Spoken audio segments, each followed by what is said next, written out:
Anybody? Okay. And inshallah, you will be soon. So part of the getting to know process is, we'll just do a quick recap, is number one, you have to kind of know what you're looking for. So you know what you're looking for.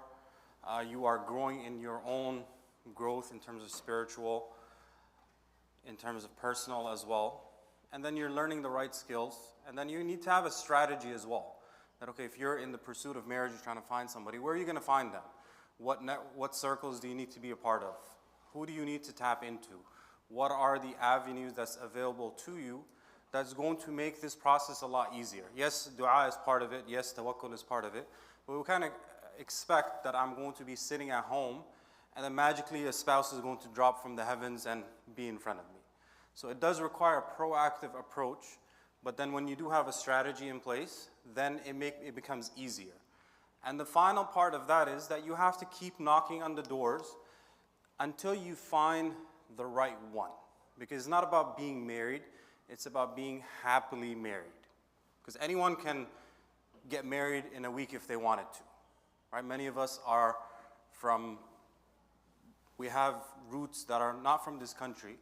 And you could easily go back to your home country and find a spouse and call it a day. But we want that type of relationship that brings up, that joy, the happiness, the positive emotions that is there, that completes us, makes us a better individual. So we have that lined up, and now you start talking to somebody.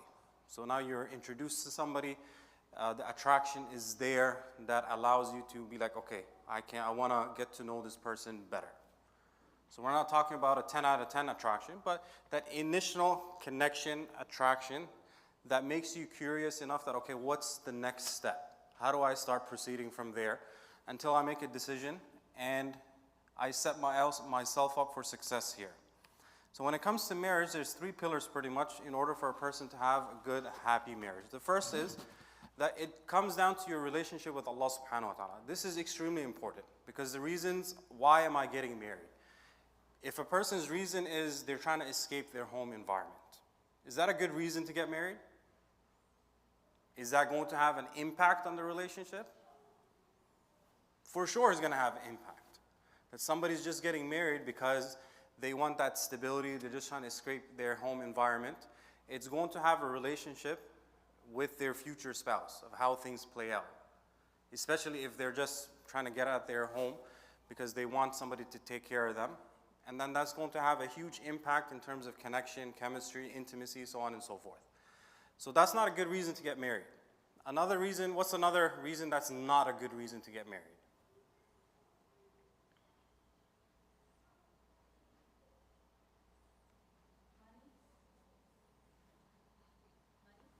Money. And could you expand on that?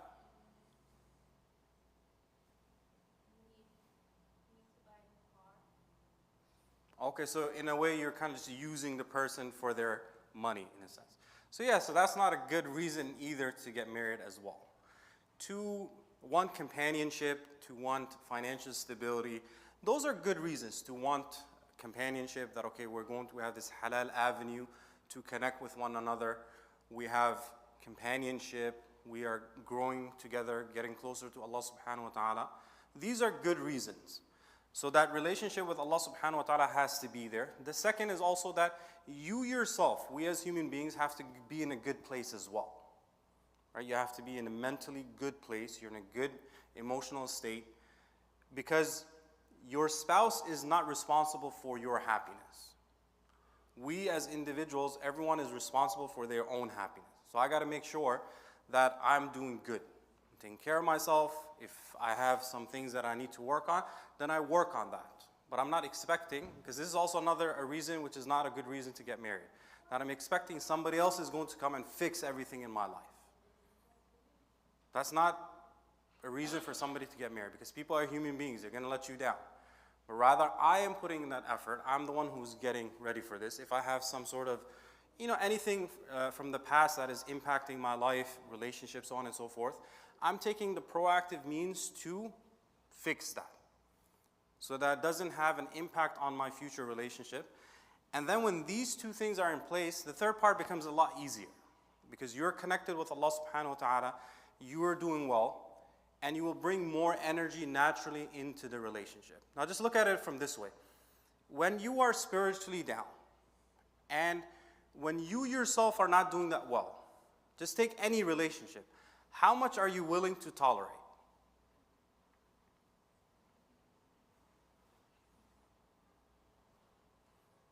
So if you're spiritually not in a good place, you're emotionally, mentally not in the best place either, you're not taking care of yourself, how much are you willing to put up with when it comes to other people? Anyone willing to put up when you're in that condition?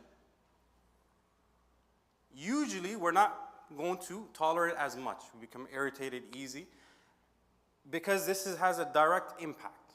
But when you are in a good place and you're doing well emotionally, how much more energy do you give to relationships?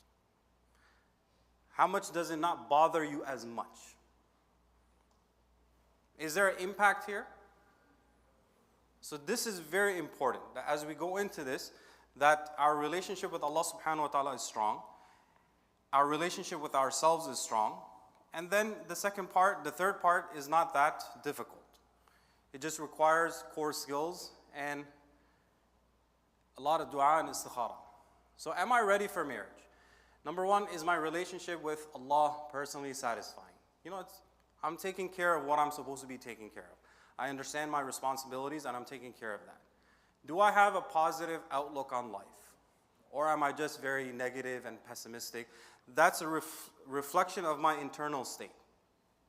That if I'm just looking at things from a negative perspective, everything is going to go wrong, and people are going to take advantage of me, and all men are like this, and all women are like this, then I'm not really in the best state because this is coming out in terms of my words. Can I take on responsibility? Can I take on responsibility? Am I ready to take responsibility for another person being in the picture? Can I play a role of being supportive to somebody else? Because part of a relationship is that husband and wife, they support one another. And if the reason is only I want somebody just to take care of, because am I looking for a spouse or am I looking for a servant? Am I looking for a spouse or am I looking for a bank account?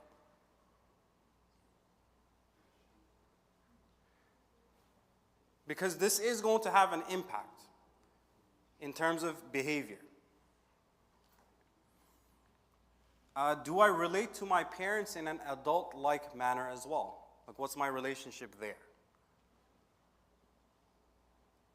Is there a healthy balance there? Now, there's no such thing as a perfect relationship, but is there like maturity within relationships with other people? Do I recover quickly when I am emotionally hurt or angry? Or does it take me like months to recover?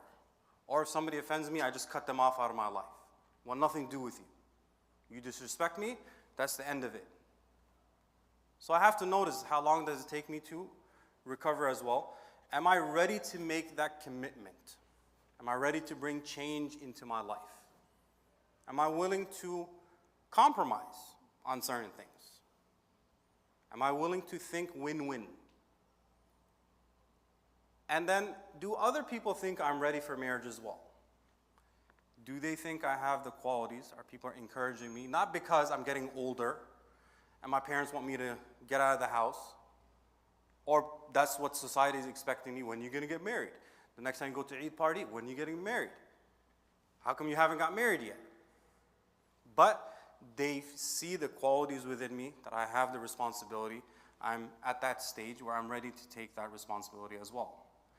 Now also assessing the other person's suitability as well.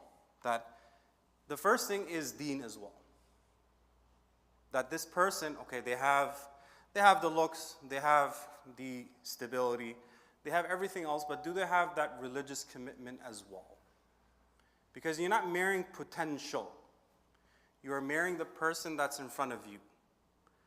And whether male or female, you are making a choice to spend your life with this individual, and you're choosing them based on where they are. Yes, people grow, but at the same time, people regress as well. So is this person prepared for marriage as well? Are they ready to take on responsibility? Are they ready to commit and give to a relationship? Do I have a strong conviction that he or she values the same things as I do? Or there's similarity? Or there's an understanding of how to deal with the differences that's there? Can I accept them with their flaws? Because every single person has shortcomings. Am I willing to accept that? Because it's a choice at the end of the day. Or is this a personal project? And believe it or not, sometimes people actually have it. They're like, oh, I'll fix her. Or I'll fix him. I'll change his ways. And sometimes, you hear, why do good girls like bad boys? Has anyone heard that term before? Why do good girls like bad boys? It's not because they want to be treated horribly or they enjoy being disrespected. No, that has nothing to do with that. It's because there's a level of confidence that is attractive to the female. Like when a man shows confidence, he knows he has a life, he has direction in life, he knows where he's going. That is attractive to the female. But then she thinks that I can fix him. I'm going to be the one that changes this person and brings guidance into his life, and then he settles down and everything is going to be great. And this works the other way as well. The guy thinks that, oh, you know what? She's not there yet in terms of ideal spouse, but through effort, I'm going to give her da'wah and I'm going to talk to her sweetly, so on and so forth, and that will make her, come, or I'm going to mold her the way that I want. That's not going to work, because at the end of the day, guidance is not in our hands. Guidance is who possesses guidance. Allah subhanahu wa ta'ala is the one who possesses guidance. So when we're choosing based on where they are currently. Yes, people can improve, we're align our goals, we're going to improve spiritually, so on and so forth, but I am accepting them in terms of where they are. Can I deal with the differences between us, and would this marriage help us both spiritually? So I'm not getting married because I'm expecting my wife or my husband that they're going to take me up to a higher level when it comes to spiritually. That has to be my goal, and then together we have an aligned goal that we're going to be working on this together as well. So after all this, okay, I'm ready for it. I know I have the qualities. I'm ready to take responsibility. I want to get to know somebody. There's already somebody in my path. I'm interested. I'm already talking to them. Then what areas do I need to focus on? It's not just about what's your favorite movie, and who's your favorite artist, and who's your favorite qari, and what's your favorite color, and what do you do for a living? Those are good questions, but there has to be more than that. So key areas, now in the workbook, there's a whole bunch of questions that's there. And sometimes it can feel overwhelming. And you don't have to ask all those questions. But you do have to look at them and kind of see that, okay, what are the things that are important to me in these different areas, right? What is important for me to know? And let's have a discussion in that. And sometimes, well, there's one area that's going to be a little bit awkward.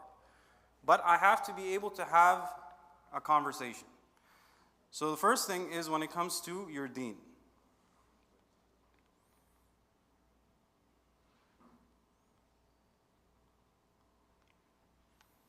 So for example, finding out, okay, what role does deen play into their life? If you are, you want to find, okay, in terms of, are you a certain sect? If that's important to a person, you ask that. How are we going to deal with difference of opinions? What is our expectations of attending masjid events, for example? Somebody could be perfectly happy with just going for Jum'ah to the masjid, and they want no other relationship with the masjid.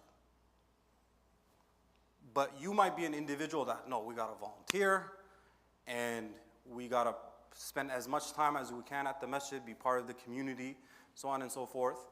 So these things are to consider, because it happens. There's one person might be just Jum'ah, and the other person wants to be heavily involved.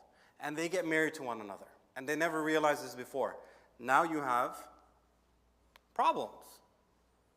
This is who I am, I'm not going to do that, no. And then the other person might sacrifice for their sake, and oftentimes it's going to be the female. And then she develops that resentment in her heart as well, because that's who she is, that's part of her identity, and now she's unable to live up to that identity as well. And then part of this is also culture, that okay, what kind of culture is there? And you want to find out about family history as well, that based on upbringing, how are things within the home? You know, how do people communicate in your house? How is your relationship with your father, your mother? How are you similar to them? How are you different as well? How can we support one another in our spiritual growth? Now, one of the things is when you guys get to know one another, usually what are you doing?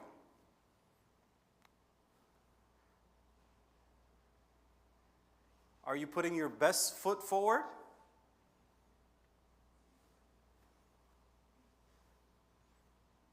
So while you're showing who you are, you're also painting a picture of an ideal version of how you see yourself in the future as well.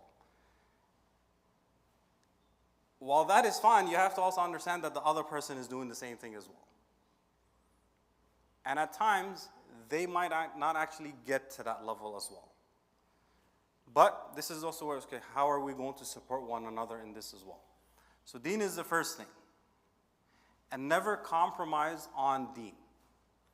For example, you wear hijab, the guy wants you to take off the hijab. Do you say, okay, I'll do that, maybe I'll convince him later, but I'll agree right now? Is that okay to do?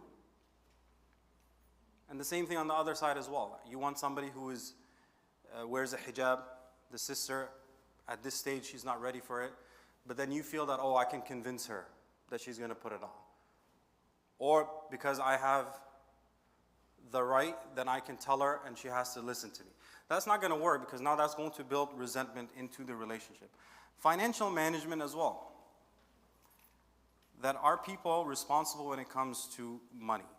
So in terms of, okay, do we have similar goals when it comes to short-term, long-term goals? You can ask them, okay, how do you budget? Are you somebody who budgets, or are you a free spender? And this is going to be different based on what stage of life you're in. So somebody who has graduated, they've been working for several years, is going to be different than somebody who's a fresh graduate, or somebody who's still in school. What are spending habits like? How do you guys feel about money? Does the person have any debt? Right? Are there any interest-bearing loans there? What's the plan of paying it off? Are you expecting me to pay the loan off? For example, a guy gets married, or he's talking to his sister. She might have a debt. Okay, who are you expecting is going to take care of that loan? Are you going to pay it off? Is your family going to pay it off? Or are you expecting that I'm going to pay it off? Credit cards. How do you guys deal with credit cards? Should we wait till the end of the month? Or as soon as we spend, we should pay it off? Also, one thing to ask, how do you view interest? Right, you want to find out what their opinion is on interest. What about loans or big loans when it comes to purchases? So these are things to think about, right? You don't have to take it as if this is set in stone and these are the questions I must ask. But it's to get your mind thinking that, okay, what are the kind of things that I need to be thinking about when I speak to somebody? Family and in-laws is huge. How many Daisies here? So these are important things for everyone. Okay, how do we expect to spend time? Especially if you're talking to somebody and the guy's like, hey, we should live without my parents for the first year. This is part of culture. Am I willing to do that? The guy might say 1 year it makes sense on paper because we're going to be able to save a lot of money. There's no rent to pay. But then that 1 year translates into 3 years. I might expect that, everything's going to be sweet with me and my in-laws. But many times it doesn't turn out like that. So you have to have a discussion in this. Okay, what kind of relationship we want with our family members? How often do you think is reasonable to meet with them? If you are a very family-oriented person, and the person you're talking to is not family-oriented as well, how is that going to clash? Okay, what can we agree upon?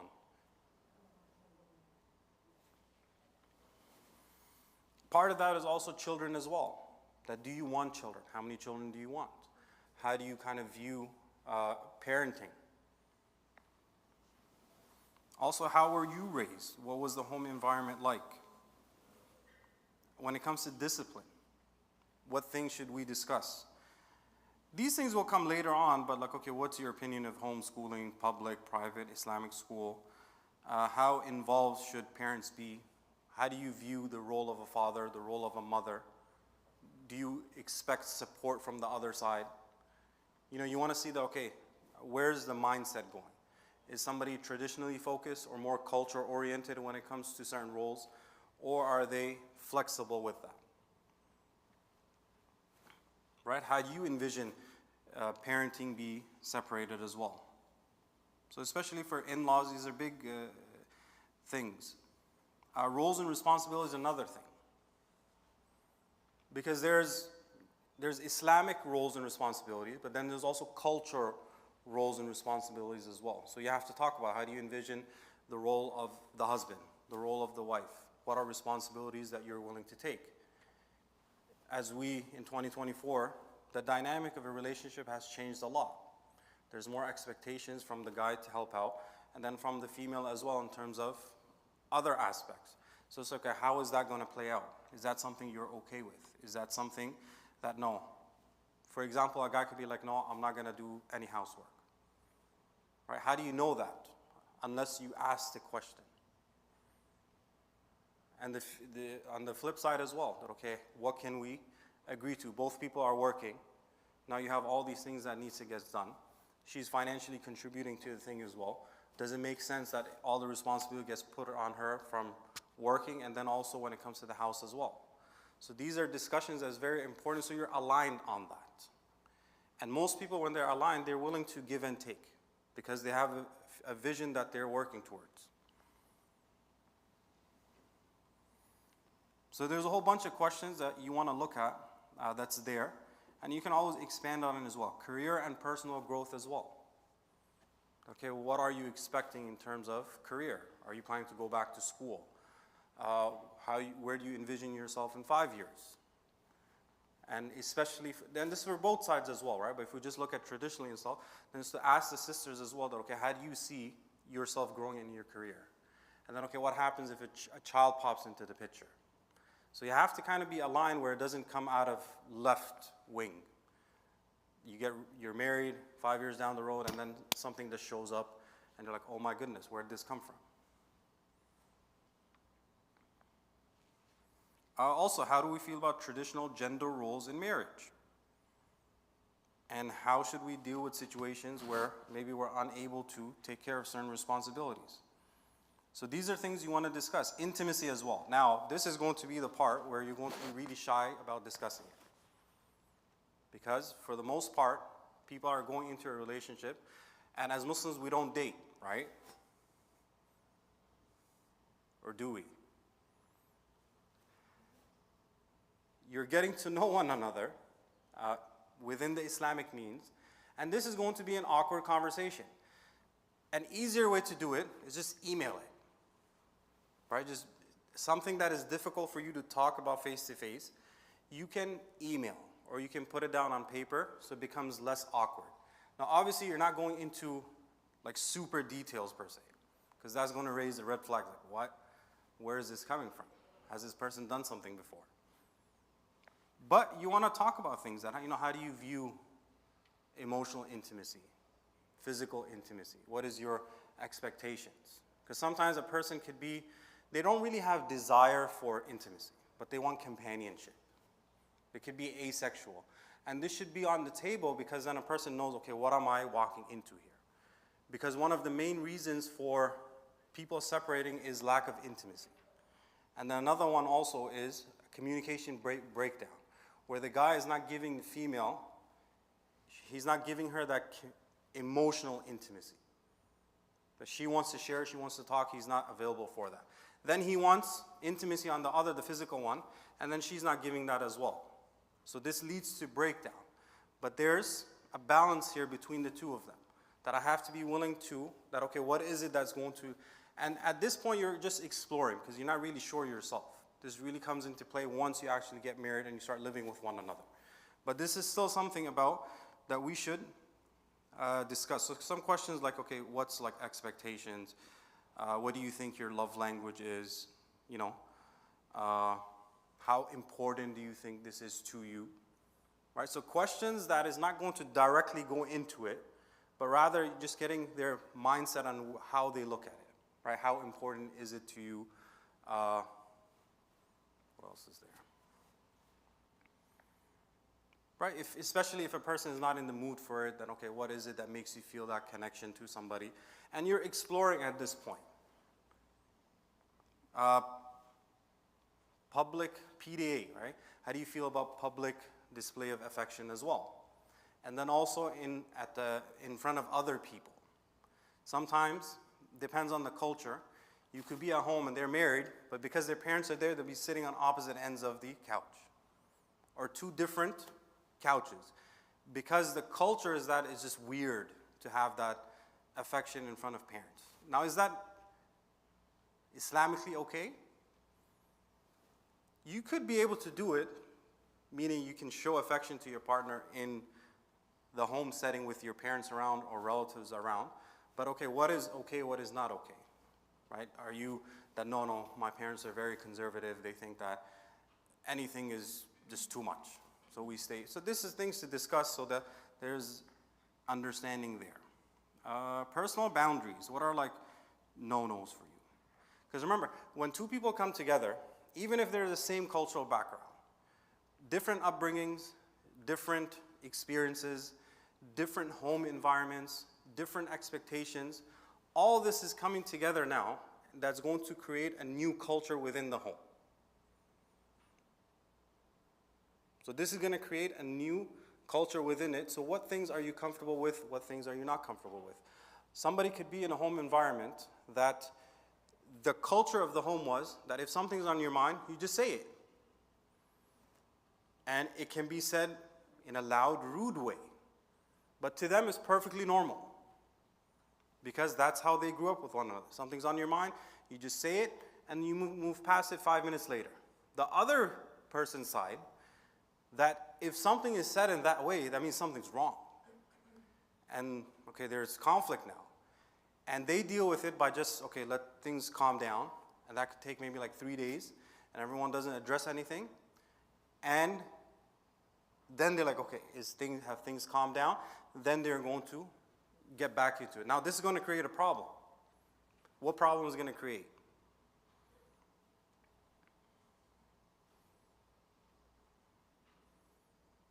Because there's a misreading of the situation here. That, oh, this is how you're supposed to communicate. No, that means that there's something wrong and it's dangerous. So they're going to shut down. And then this is going to create a cycle later on as well. So to understand, okay, how did you grow up communicating? What do you think is normal versus what I think is normal? No, I don't think it's okay just to say whatever comes on the top of your head, because that's like an attack. But then I also don't think that it's okay for you to not speak to me for 3 days because you think it's not safe for you to come out. So these things are going to play an impact. There's a culture that's going to be created and a pattern that's going to emerge as well. Fun as well. How do you look at fun? How do you look at when it comes to the opposite gender? Right? How do you interact with the opposite gender? Do you have, do you hang out with people from the opposite gender? What are your things that you're willing to accept, what you're not willing to accept? Fun as well. What do you view as fun? Spending time together. What is ideal? And when you do spend that time, what would you do? Personality as well. Okay, what is your personality like? And we'll get into this in a little bit. And also forgiveness. You want to see that when it comes to, people forgiving, how do you deal with it? If somebody crossed the boundary, for example, or said something to them, how do they forgive? Or do they hold on to grudges? Because sometimes it happens that they feel disrespected, cut off. How do you think that's going to impact the relationship? At the first instance of what they perceive to be disrespect, they're going to not talk to this person anymore. Or they're going to kind of lay down the law. And this could be from either side. Because I felt disrespected, I'm going to, how do you get that respect back?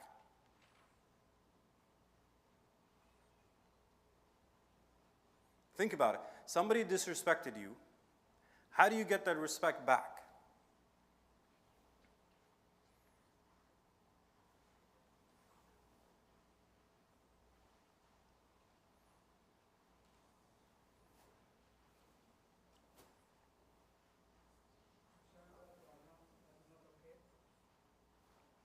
Can you, who said that?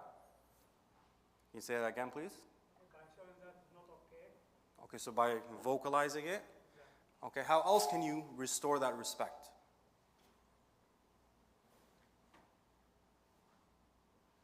Sisters? Somebody disrespects you. And just look at personal experience. Don't give the right answer. Okay, just look at and just observe when people feel disrespected. How do they restore that respect?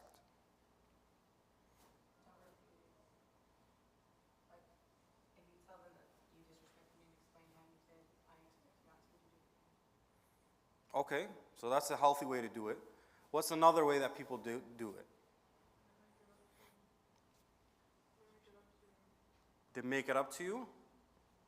So the other person is remorseful and they recognize this. Okay, so that's a high level of emotional intelligence.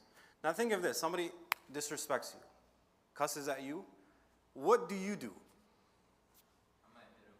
might hit him, right? And that's a perfectly valid answer. Somebody might cuss back at them. Somebody might feel disrespected, be like, I'm not going to talk to this person for an extended period of time until they come and they apologize for what they did. Now, a lot of times we're not aware of these behaviors, but this does happen. And it's definitely going to happen within a relationship as well. So some of the main reasons for, well, we'll get to this later. So this is important to kind of just discuss on a surface level. The most common issues that comes up within a relationship that leads to it breaking down is in-laws, one of them. Right? How do you deal with like the in-laws and how much interference they're allowed to do? Are you allowed to step up to your own parents as well? Because sometimes the guy might not feel like, oh, I can tell my mom anything, and she's being extremely interfering within the relationship.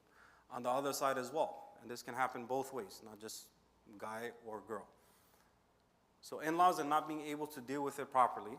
Another one is family or friends. That, how do you deal with like social aspects? Sometimes one person is a homebody and the other person is extremely social. And at any opportunity they get, they will go and hang out with their friends. And that impacts the relationship as well. And they're unable to discuss it until it gets too late. Finances as well. Being able to manage finances, somebody being in the loop. And this is going to make sense in a little bit, inshallah. Deferring interest as well. Different things and not being able to really resolve them. And conflicting attitudes concerning intimacy. And other things to think about is, how does a person deal with emotions, their personality as well. So this is a personality test. There's Myers-Briggs is one of them, and this is IPIP. So this is the website if somebody wants to check it out. So there's 5 things that they're looking here.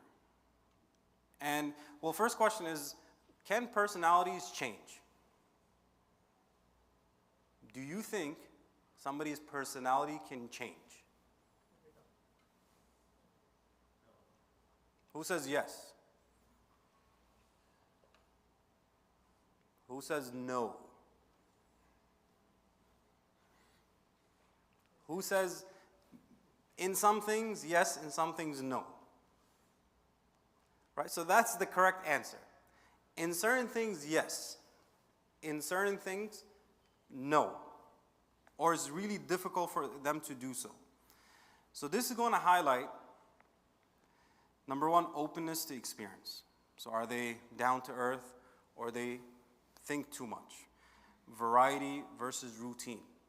Somebody who does not like routine at all. They want everything to be random and spontaneous. This is going to play an impact on a relationship as well. Independent versus conforming. Then comes the C. I have no idea how to pronounce it. Can anyone pronounce it? Who can pronounce this word? Conscientiousness. All right, amazing. So organized versus disorganized. Because it could be that. How many sisters here feel they're super organized? How many brothers feel they're super organized? How many people here can relax even though the environment is a mess?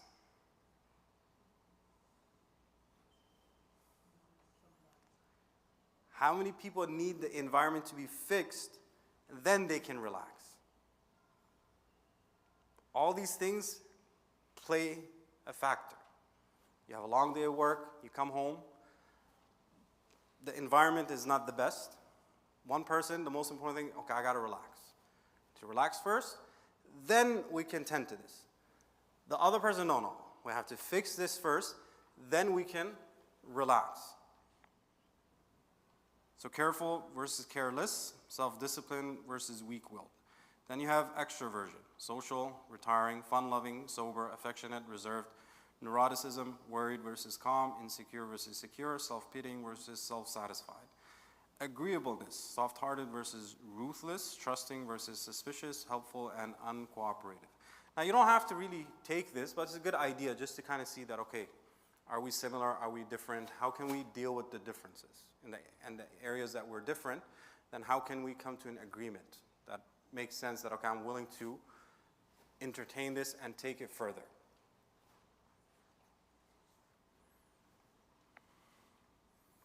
So then when you're able to do that, then processing these differences, how are we alike? Now the thing here is, personality, what can happen is, it might not be able to change in certain things, but you can definitely expand your range.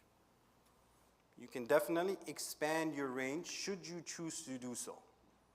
So for example, how many guys here like sci-fi? How many girls absolutely hate sci-fi? Like absolutely hate it, okay? Now what happens when these two people get married? Does that mean that no, we're never gonna watch it? Or does that mean we're always gonna watch it?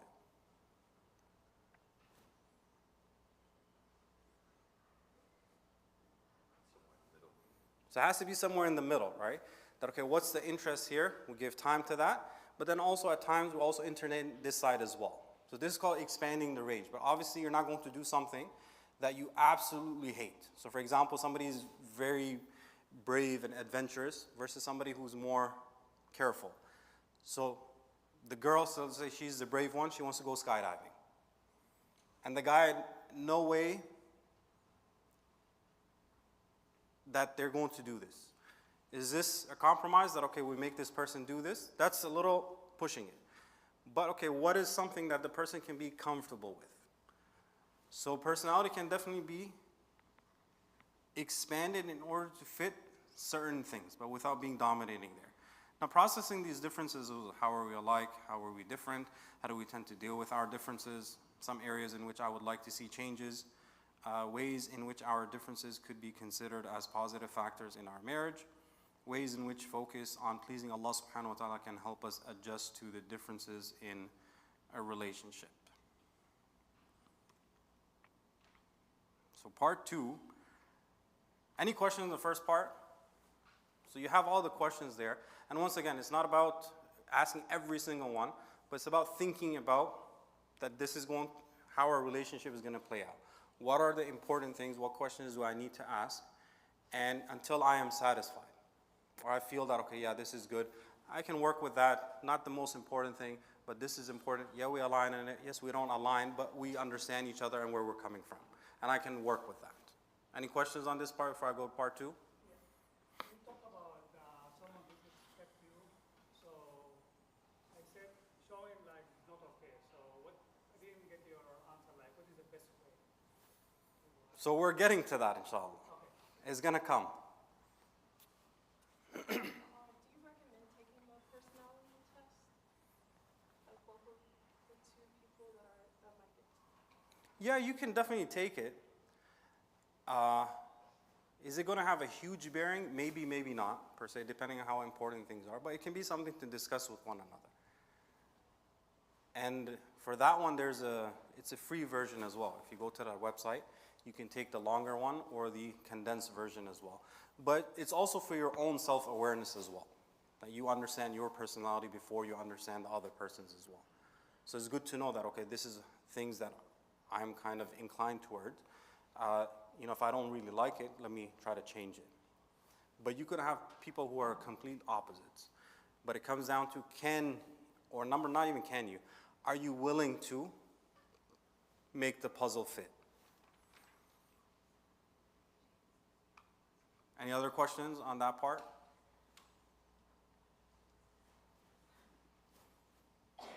All right, part 2. So I'm going to be focusing more on the human needs aspect. So Allah subhanahu wa ta'ala says, وَمِنْ آيَاتِهِ أَنْ خَلَقَ لَكُم مِّنْ أَنفُسِكُمْ أَزْوَاجًا لِتَسْكُنُوا إِلَيْهَا وَجَعَلَ بَيْنَكُم مَّوَدَّةً وَرَحْمَةً. That He has created from you, from His signs is that He has created from you spouses, that you may find tranquility in them, and He is the one who has placed that mawadda and rahma between them, that love, compassion, and mercy that's there. So the default state of marriage is peace. That is the default state of marriage. Peace, love, mercy, and compassion. If that is there, then we know that Allah subhanahu wa ta'ala's influence is in that relationship. If something is missing, that means shaitan is doing his dirty work. Now part of this is also that you and I have to become peace. So you ask yourself that, okay, would another person find peace in me? Would they find a loving partner? Would they find a compassionate and merciful partner? Or am I somebody that no, they're not going to find that? So this is a proactive approach in order to make sure that it's there. The key to a relationship is this verse, in which Allah subhanahu wa ta'ala says, وَعَاشِرُوهُنَّ بِالْمَعْرُوفِ, that live with them. And mu'ashara here is between two people, that live with one another bil-ma'ruf. Ma'ruf here is in goodness, meaning based on what society, what the culture, what the customs are, and especially the Islamic principles, in that which is good. If you are able to implement this verse in your relationship, you will always have a good relationship bi'idhnillah. Especially when it comes to when you don't agree or something rubbed you the wrong way. If you're able to implement this verse in that time especially and maintain that peace, mawadda, rahmah, love, mercy, then bi'idhnillah, your relationship is always going to be in a good place.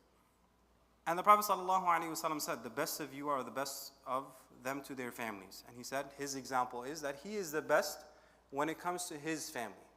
Now, the best with whom?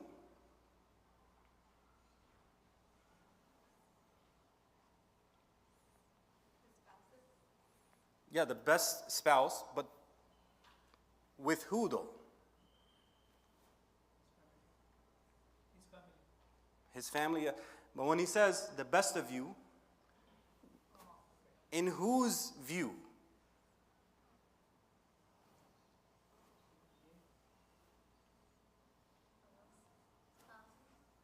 Spouse's view? Okay.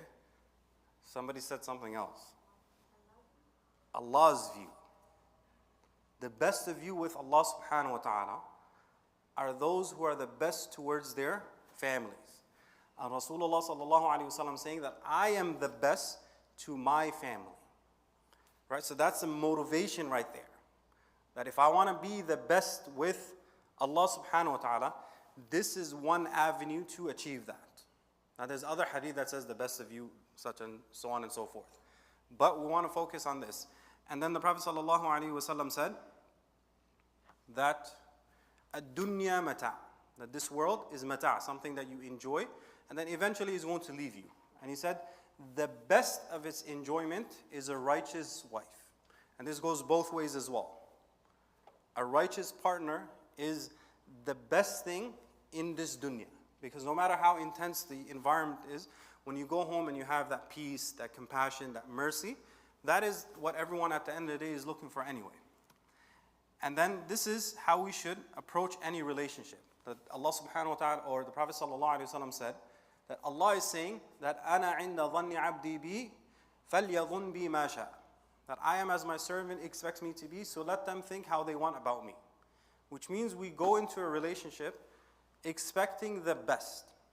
That it is going to be a wonderful relationship. I am going to find that right person. It is going to be everything that I imagine and even more. And I don't go into it expecting that everything is going to be horrible. I'm just going to have to compromise. And it's going to be like this, but because I want to have children, I don't want to have a partner, and this is the only halal alternative, I can't date, so on and so forth, that's why I'm going to a relationship. No, I go with the mindset that Allah subhanahu wa ta'ala is going to bless me with a good, fulfilling, meaningful relationship with the right person. And part of that is I'm making dua, I put my trust in Allah subhanahu wa ta'ala, and I'm always praying istikhara the whole time. When you meet somebody, when you take it one step further, when you're getting close to making your decision, when you get engaged, until you get married as well. So this whole time you're praying istikhara, and istikhara means what? What does istikhara mean?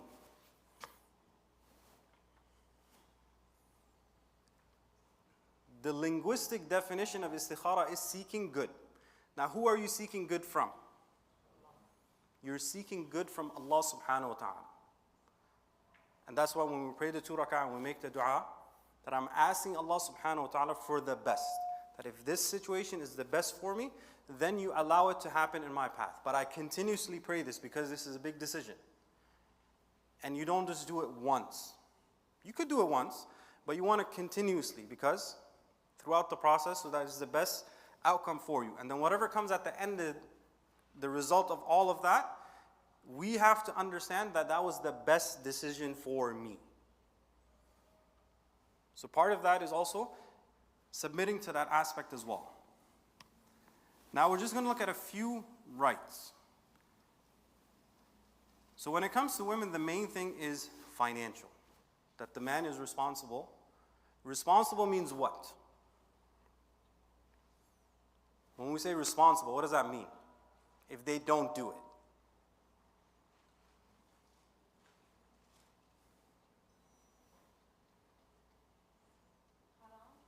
Haram. So they're sinful. When we say something is wajib, that means if a person does not do it, then they're sinful for that aspect. And when they do it, they're rewarded for it. So fulfilling the rights is rewarded by Allah subhanahu wa ta'ala, and if we are neglectful towards it, then it is sinful. So financial aspect in terms of clothing, shelter, taking care of the necessities that is there. The mahar, which is the wedding gift that and a female can stipulate it based on whatever she wants. Good treatment, وَعَاشِرُهُنَّ بِالْمَعْرُوفِ, that's a huge right. And then privacy as well, in terms of not disclosing things and talking about it and making it public knowledge.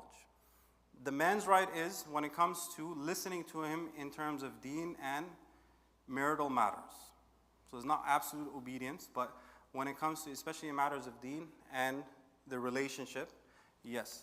Protecting the house, so nobody should enter the house that he does not want to be there. Keeping the things within the house. Intimacy as well, and this goes both ways as well. Right? It's not just one way, but female also has the right to intimacy as well, or you can't just leave her. But intimacy is a right, and also good treatment as well. Now these are basic things. This will make sense in a little bit.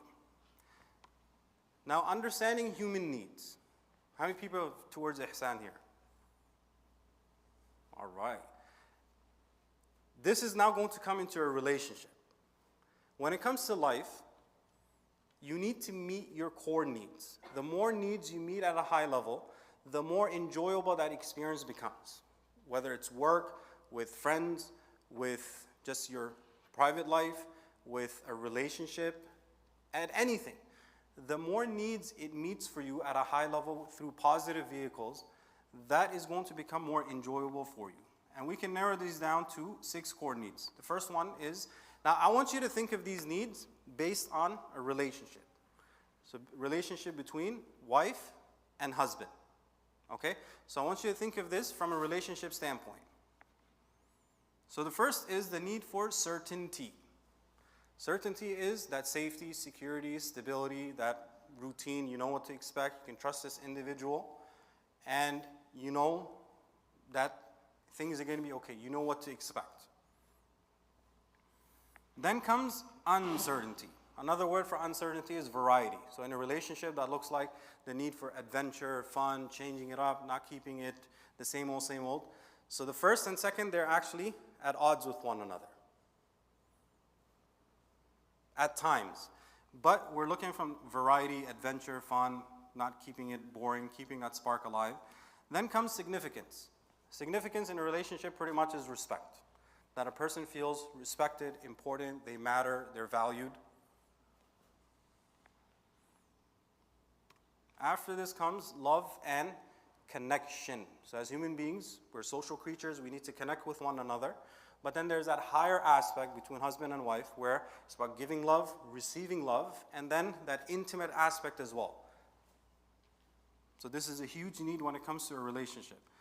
The fifth need is the need for growth. So as human beings, we're always improving, we're always growing. In your company that you work at, or whatever you're doing and you see life, you have iPhone 15 now. Then it's going to be iPhone 16. There is always innovation, always improvement, always changing things. It's just a natural part of a human being that they want to grow and improve. So in a relationship as well, that there's improvement when it comes to communication, goals, just overall, that we're not going backwards, but rather we're improving in our relationship, however you would like to see that. And then finally comes the need for contribution. Contribution, to simplify, is that it's not about you, it's about something bigger than you. So it could be towards a cause, it could be towards one another, towards children, towards the masjid, whatever it might be. It's not about me, but it's about something else. So for example, when you volunteer, what are you hoping to get from that?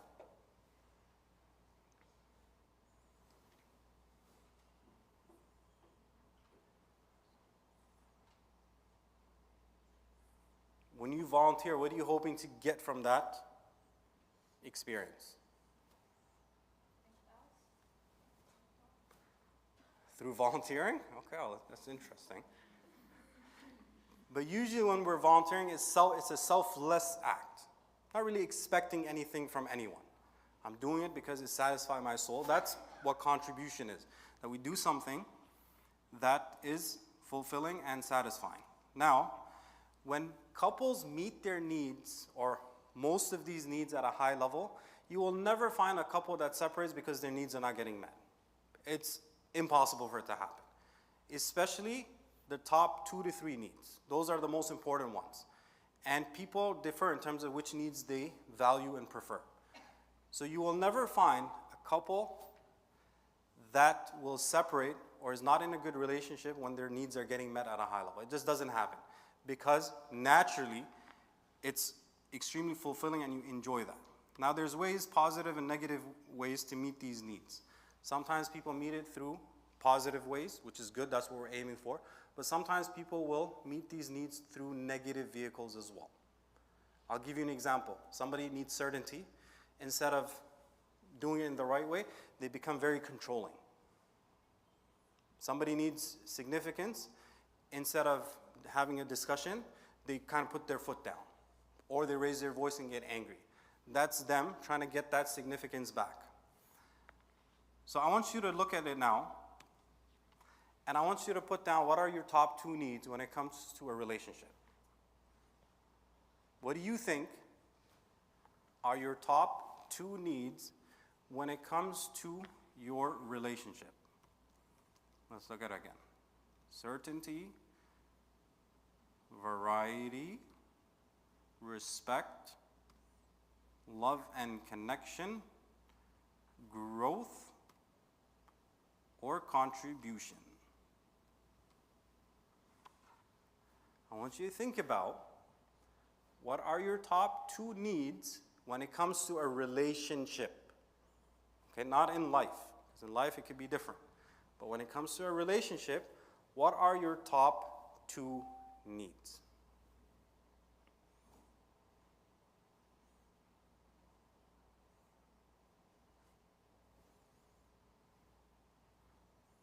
Once again, certainty, variety, love and connection, significance, growth, and contribution.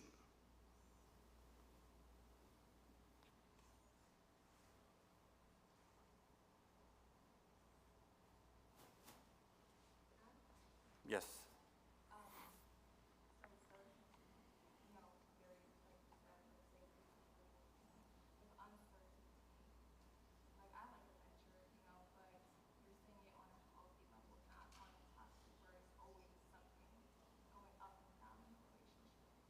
Yes. So the key is that eventually you want to aim for all 6, right? That we're going to have a healthy balance across the board. But right now you just want to think, okay, what are the top 2 things that I absolutely need in my relationship?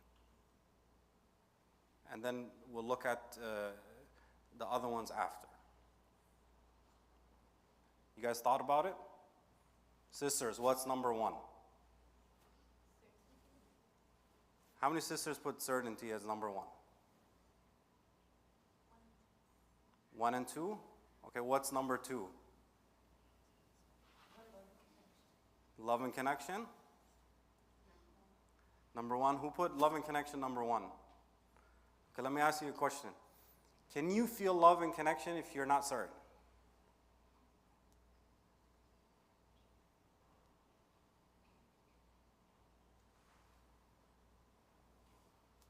Think about that for a second.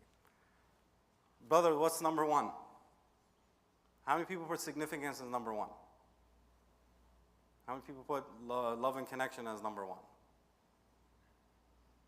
How many people put certainty as number 1?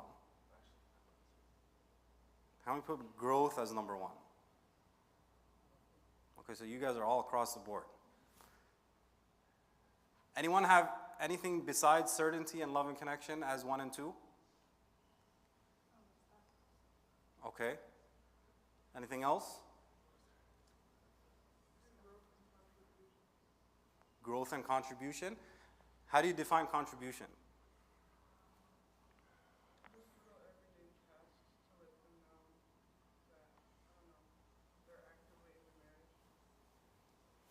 So who's doing the acts? You're doing it or the other person is doing it? Both people are doing it? Okay. Now, I want both sides to notice this. The default for sisters is always certainty. Always certainty, especially when conflict happens. The default for guys is what?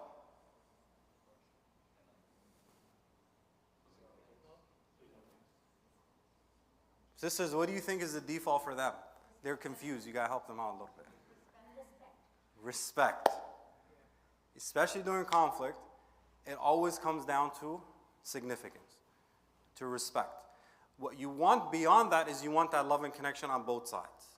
But here's the question. Can you feel that love and connection if you don't feel respected?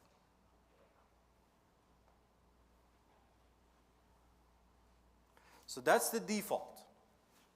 Now comes the next step. We're not going to rate it. Unless you are, anyone engaged here?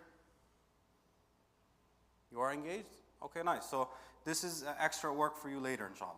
You want to see that each need, especially your top needs, and what's the rating on them at the moment. So now, we want to explore, let's go back. And I want you to think of this, okay?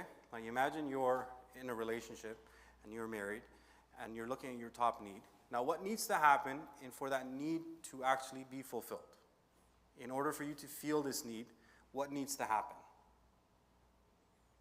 Because you have a rule behind it. And you also have a rule behind it as well. So take your number 1 need and ask yourself, what needs to happen in order for me to feel this need? Now, how many people think I don't have a rule behind it? Anybody?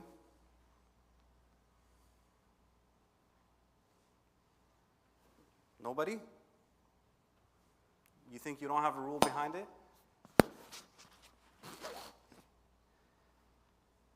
If there's no rule behind it, you would have no reason to be upset. The fact that we get upset is because there's a rule behind it. Right? Or if something needs to happen in order for me to feel happy or accomplished or whatever it might be, or feel that I'm progressing, that means there's a rule behind it. Now you have to uncover what that rule is. So for brothers, I want you to think of your number 1, your top need, and for sisters, your top need as well, that what needs to happen in order for you to feel this need. Think of like 3 things.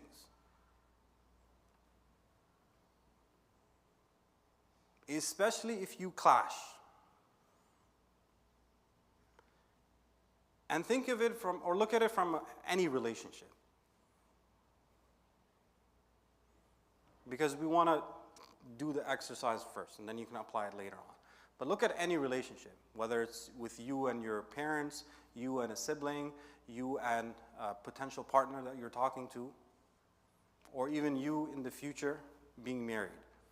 What needs to happen in order for you to feel that need? Anyone want to share their rule?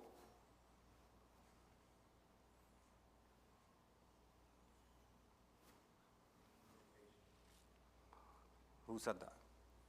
What's the need? Communication for what need?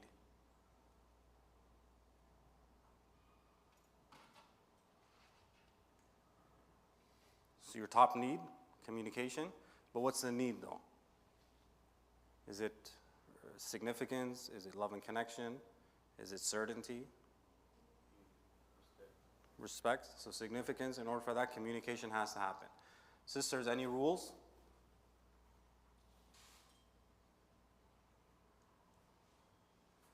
So for mine, my need was growth. I could only come up with two, so I'll share the two that I came up with.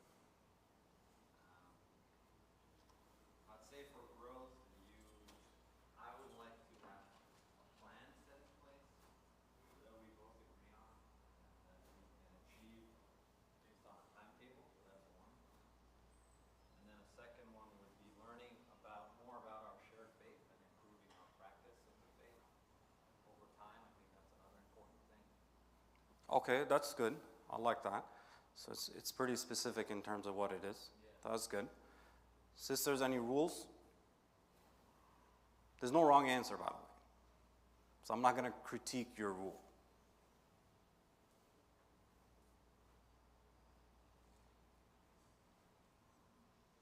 I said consistency.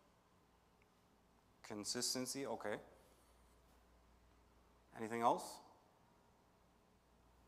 For the certainty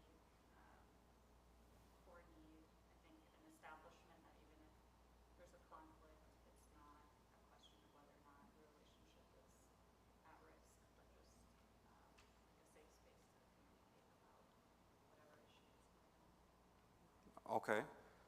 So reassurance that things are fine, even though we might be butting heads. Okay. Any other rules? Brothers? So I think mine would be like overall significance, but my rule would be like, it could be like either words of affirmation, so positive reinforcement.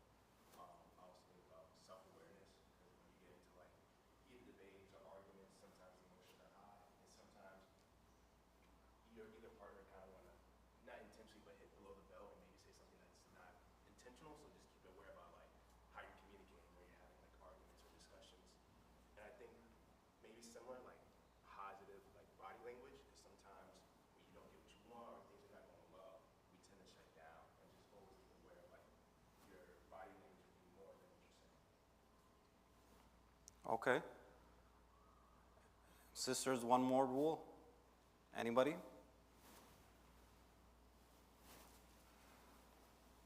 Nobody? All right, no problem. So the next thing is that when you look at your rules, you have to ask yourself, are they reasonable or not? Now I'm going to pick on two things that were mentioned. One thing was communication. The other was consistency. Now those are good rules, but they're vague, which means it's open for interpretation. So you can say that, hey, communication is important to me. The other person might feel that I am communicating. Come on, bro, don't you see what I'm doing? And on the flip side as well, I am being consistent. But it's not coming off as that, is because there's a way that you experience communication and there's a way that you are experiencing that consistency. So we have to go more specific into it. Okay, what does communication look like? For example, reassurance. Or you let each other know that, okay, hey, we're disagreeing, but I'm still here, not going anywhere. Like the brother said, that you don't go below the belt. Right? We can have a discussion, we can disagree, but don't hit below the belt. So you get specific so that you understand that, okay, what are the rules that leads to consistency? So you have to get more specific into it. Communication, okay, words of affirmation, appreciation, so on and so forth. What does that communication look like? Then you have to look at, are they reasonable? So everything you guys have mentioned is reasonable. Unreasonable would be like, you can never disagree with me. Anything I say has to happen. That's unreasonable. So as long as they're not unreasonable, then comes step 3, is you have to make it actionable. That, okay, how is this communication going to play out? You disagree? Now we need to set up a time and place where this conversation can play out. Consistency, okay, how does this consistency look like? So for example, consistency looks like, okay, reassurance, spending quality time together, just doing things, things to look forward to. So this has to now go on the calendar, for example. So guys, for example, certainty for the sisters, this way requires proactiveness from you. That you schedule things. You let know, okay, what's going to happen, rather than them kind of being like, okay, when are we going to do something together? And it's understandable. Both people might be working, you're busy, so on and so forth. But to understand the rule and then to plan with it as well. Because you're giving now in a way that the person is programmed to receive that. Because what we do is we usually give the way we think they want to receive. But that's not the way they actually want to receive. And many times people separate and they have a good intention. They say that, I did everything in the relationship. And we have husn al-dhann, and we say that, yes, we have good thoughts of our brothers and sisters, and say that, yes, you did.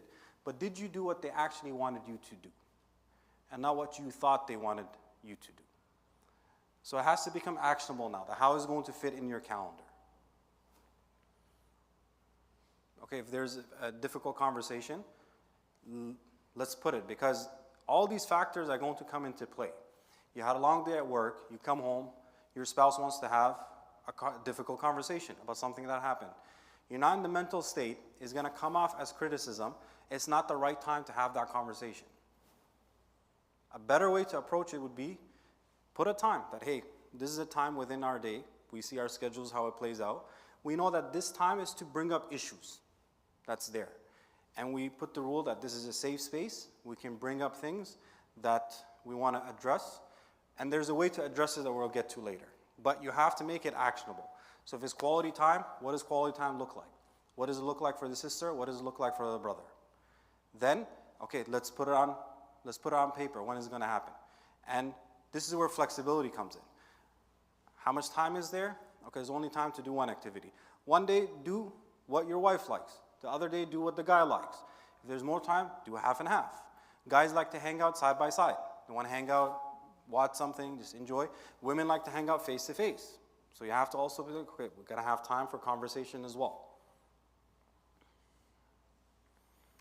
Now here's let's put it there as well.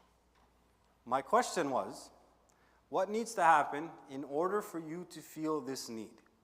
My question was not what the other person needs to do in order for you to feel this need. What's the problem with that?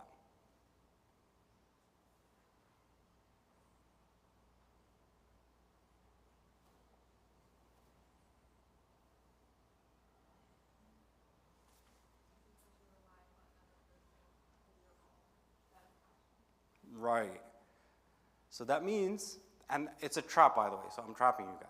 But this is like how everyone responds.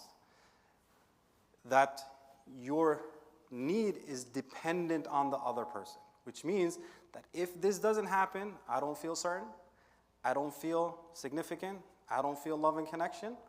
So you have to be able, now there's a balance that has to be struck here as well, because you are in a relationship, two people are coming together, you're there for one another. So there's things that we want each person to do as well. But you have to be able to generate that need on your own as well. That, okay, what is it that you do that gives you that certainty? What is it that you do that gives you that significance? What is it that you do that brings love and connection into the relationship? So we also have to be able to generate that need on our own as well. This is very important because then it just becomes like I'm just expecting things to happen. And because it's not happening, then I'm not experiencing that need. So that's like you're giving the control to somebody else. That here's the control, you can do whatever you want with it. Which means somebody decides to be a jerk and they do something and they know it's going to hurt you, you're going to experience that because they're holding the remote. But the highest level is where it doesn't matter what they do, it doesn't take away that need from you. You're still as important, you're still certain that Allah subhanahu wa ta'ala has your back, and that source of certainty only comes from Allah subhanahu wa ta'ala. It's never going to come from anything else. And here's the last part of this thing. When you look at a great relationship, actually let's look at this first before I go to that. Now look at these needs, okay? This is what Allah subhanahu wa ta'ala has put. What need is this geared towards? Which need is it inclined towards, I should say? Right, all of this is giving her certainty. Love and connection is there too, but it's geared towards that. And look at this. What is it inclined towards? Respect. Okay? So that's there as a baseline. Now, look at a great relationship. Okay, so certainty here for the most part, and then significance. وَعَاشِرُهُنَّ بِالْمَعْرُوفِ. If you look at that, and you look at a great relationship, whether it be the Prophet ﷺ or somebody that you know that has a tremendous relationship, and you're like, you know what, I want that kind of relationship. What need is being prioritized?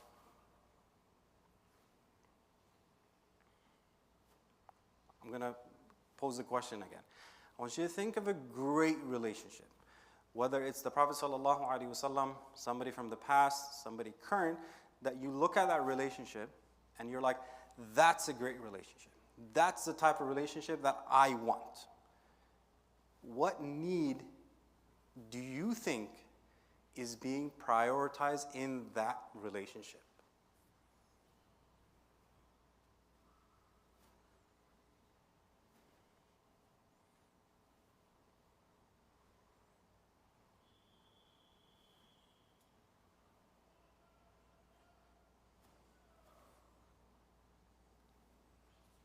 Brothers?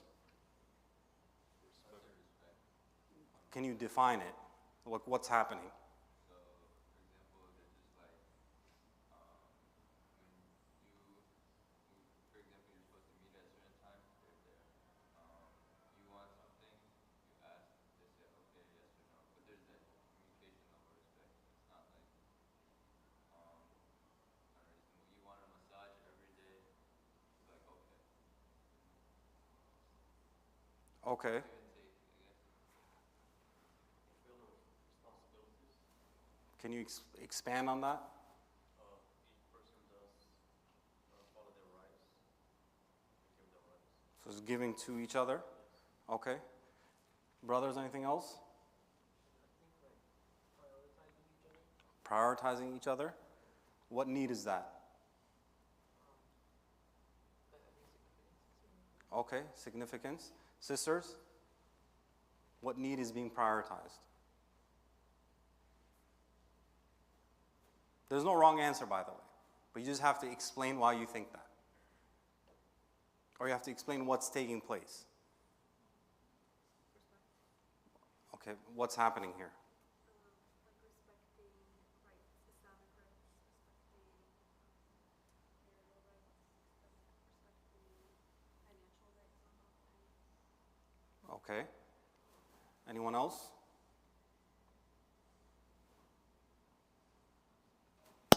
Nobody? So all your answers are correct, but what need is being prioritized based on all of your answers is contribution. That's what's being prioritized here. So the key is that you uncover these rules, and especially like when you get in marriage, that's when it's really going to come. And the needs can go up and down as well. Now what needs should be prioritized is contribution, growth, and love and connection. Because if you grow, any obstacle you can overcome. So when you understand these rules that's there on both sides, then you flip the script and you move towards contribution. So I understand, okay, this is what's important to them. This is how they experience it. As long as it's reasonable, we made it actionable. Now I go and I operate from a place of giving. Because what happens is, you don't want to fiqh up your marriage.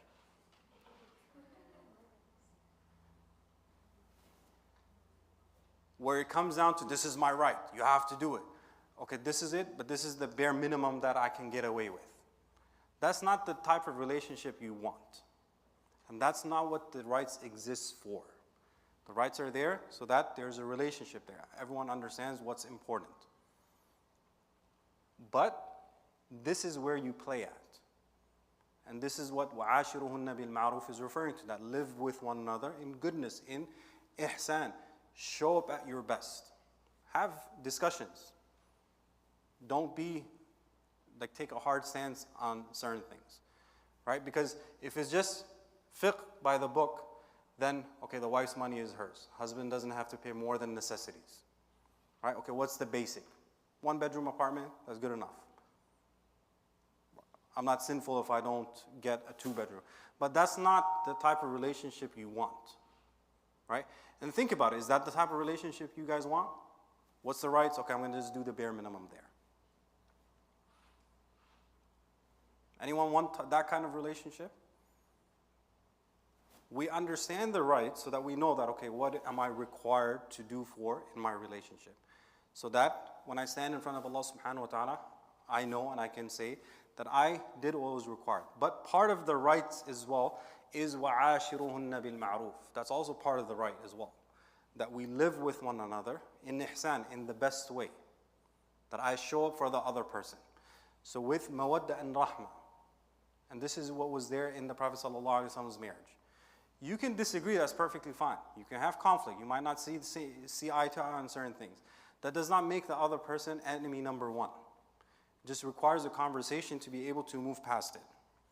So that foundation of friendship and mutual respect has to be there. So then you come to 3 levels of relationship.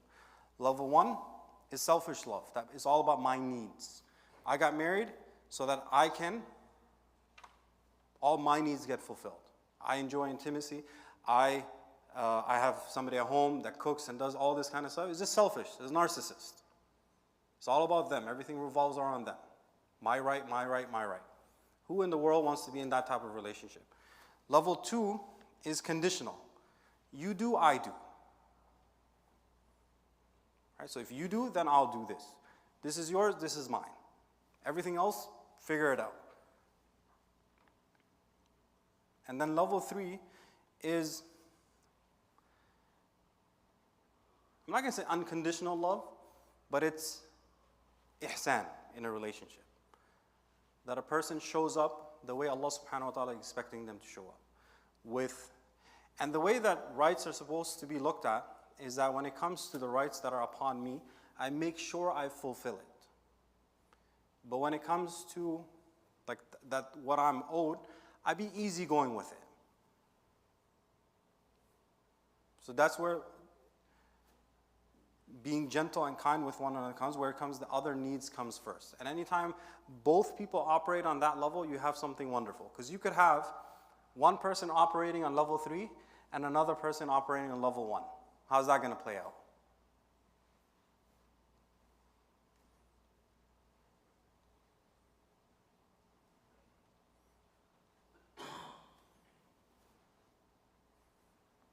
How's that going to play out? One person is operating here, they only care about themselves. The other person is operating here, they make it all about the other person. But then what's going to happen? That's the worst case scenario. But what would happen? So conflict is going to be there, resentment is definitely going to pop up. Because it's going to be like, okay, when am I going to receive? And there's only so much that you could operate at that level until you start getting frustrated. Okay, when is going to be my turn in terms of receiving? And this happens a lot, so that sometimes a guy will feel that I have the greatest wife ever. She does everything and she prepares things for me and life is amazing. And she is now waiting that, okay, when is my turn gonna come? When is he gonna step up and help me out and allow me to do these kind of things and support me in all these kind of things? But the thing is not even on his radar. He just thinks that he has the greatest wife and he's not even clued into what's happening in her world because he doesn't understand her rules. So that's why it's very important that when we do get into that process, that you understand each other's rules. And then you're able to give, because then that builds that goodness and respect and contribution there. So we'll take, what time is it? We'll take a 10-minute break, inshallah. And then we'll go towards part 3 and part 4, which is about effective communication and conflict management techniques. But before we break, any questions in regards to this part when it comes to needs and understanding?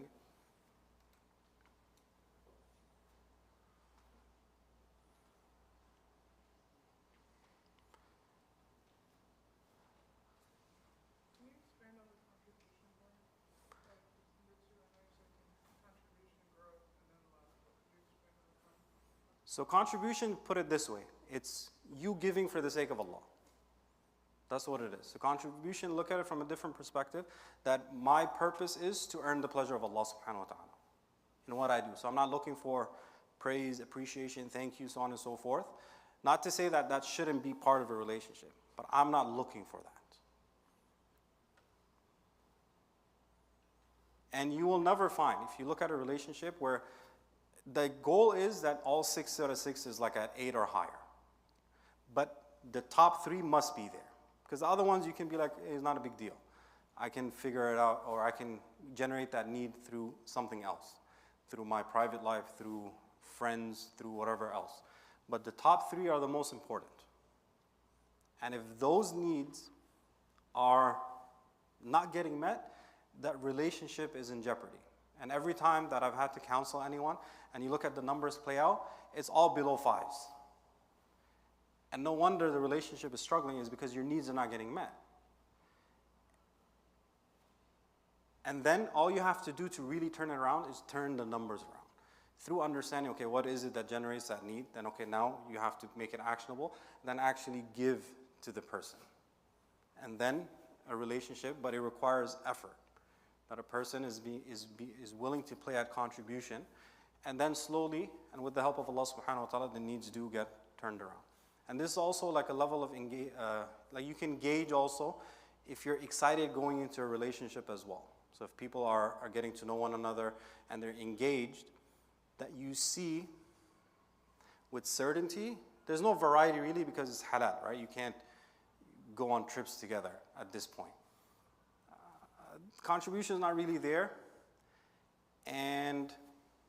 but you're looking at certainty, that how are you, this is a good potential, I'm looking forward to the future that's coming. I feel respected, I feel connected with this person, so I'm looking for that value, I'm looking for love and connection. And then also growth, as we're discussing things, we're able to agree on things, we're able to move forward, if we disagree, we move past that, so on and so forth. So you're looking at these things and kind of seeing that it's subjective at the end of the day. So you're looking, okay, where is it? And that gives you an indication that, okay, is there a level of excitement going into this relationship? And usually people who are pretty good in those 4 areas, they're excited going into this relationship. If there's areas where it's like 5s and 4s, something's up. Somebody is hesitant, something is going on there. So we'll break for 10 minutes, inshallah. What time is it? So 47, inshallah, we'll come back.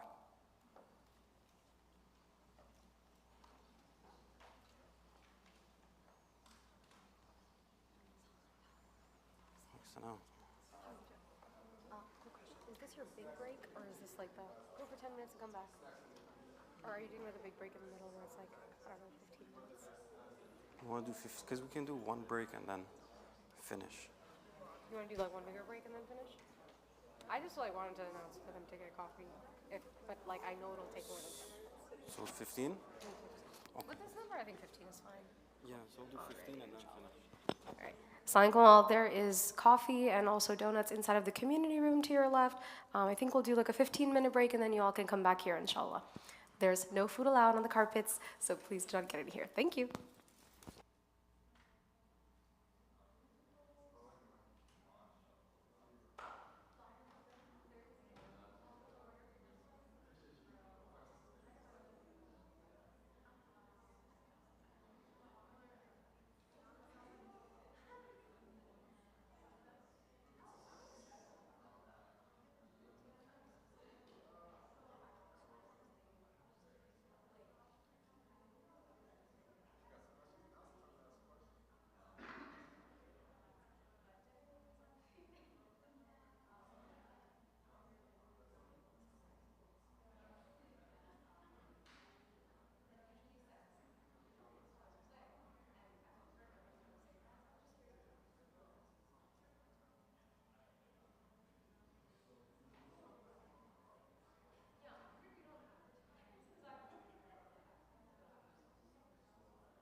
Assalamu alaikum. Inshallah, we're going to start at 12 sharp. So you have another minute and a half, inshallah. As we wait, anyone have any questions that can be answered in a minute? All right.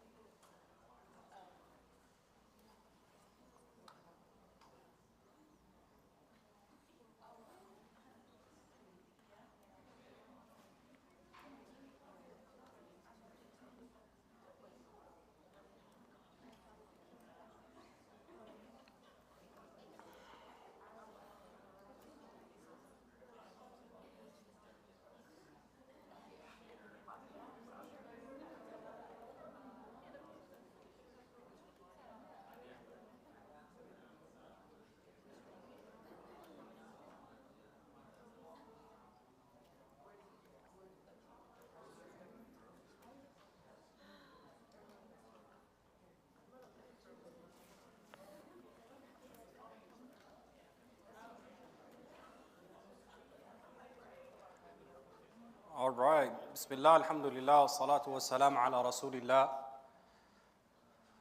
So we'll get into the second half of our workshop, which is going to be on effective communication and conflict resolution. But this is the main aspect, because conflict resolution can only happen if there's effective communication. And a lot of times,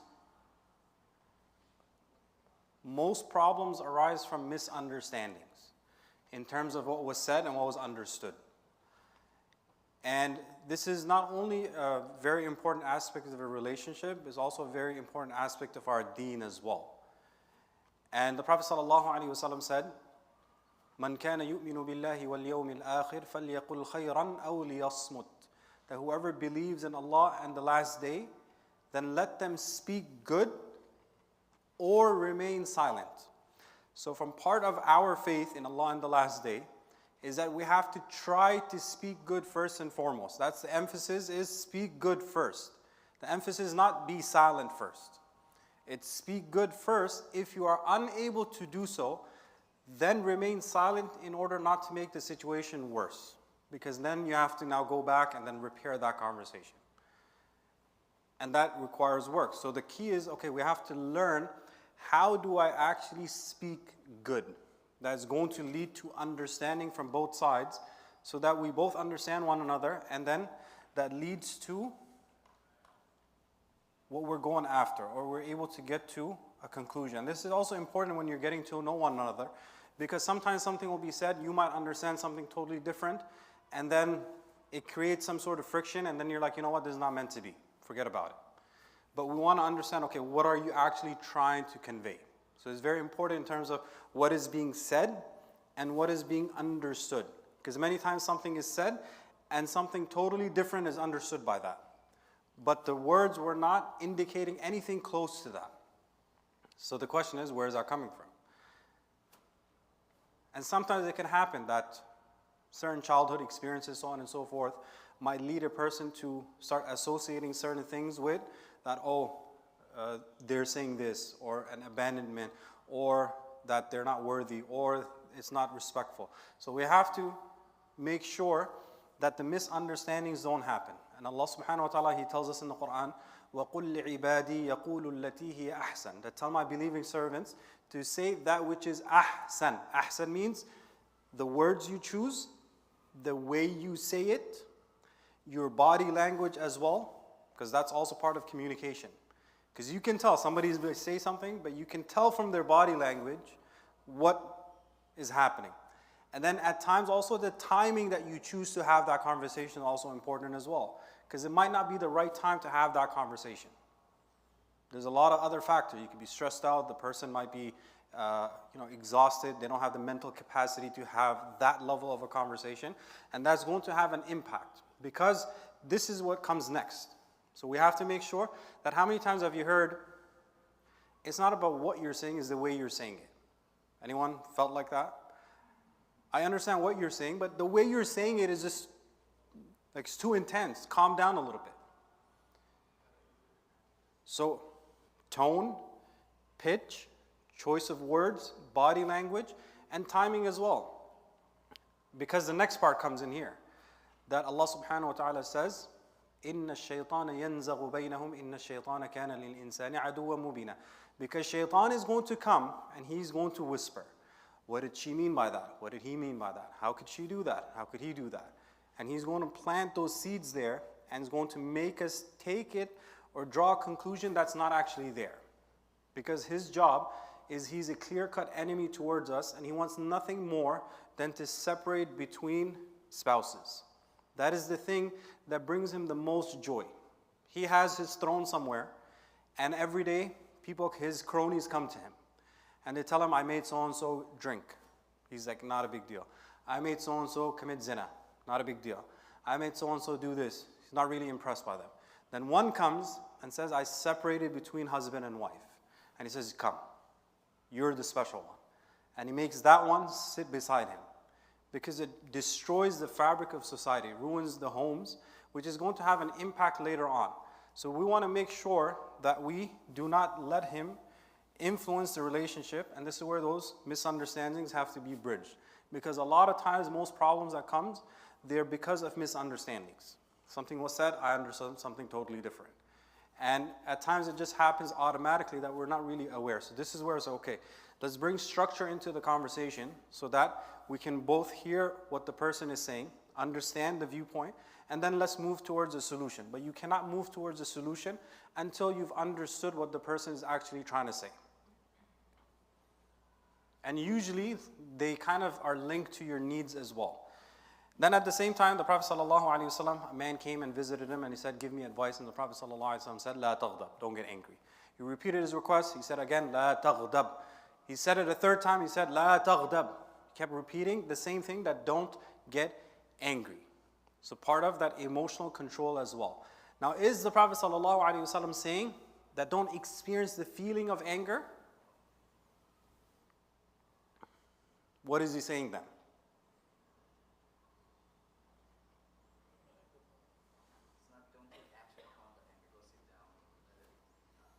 All right, so don't take action upon that anger. We're human beings. We're going to feel that emotion. Our thinking process is going to kick in. We're going to experience the feeling, but don't react to that feeling. We might not be able to control the feeling of anger, but we can definitely control the reaction to that. We want to be able to control it so it doesn't make the situation worse than it needs to be. And then one hadith as well, that the Prophet ﷺ said that none of you will truly believe until he loves for his brother what he loves for himself. Same thing for the sisters as well. And this is just that overall ihsan that we're talking about, right? When it comes to contribution, that which I love for myself, I love my needs to be met, I love things to be done a certain way, I have to also be willing to respond to that as well. That I show up for the other person as well.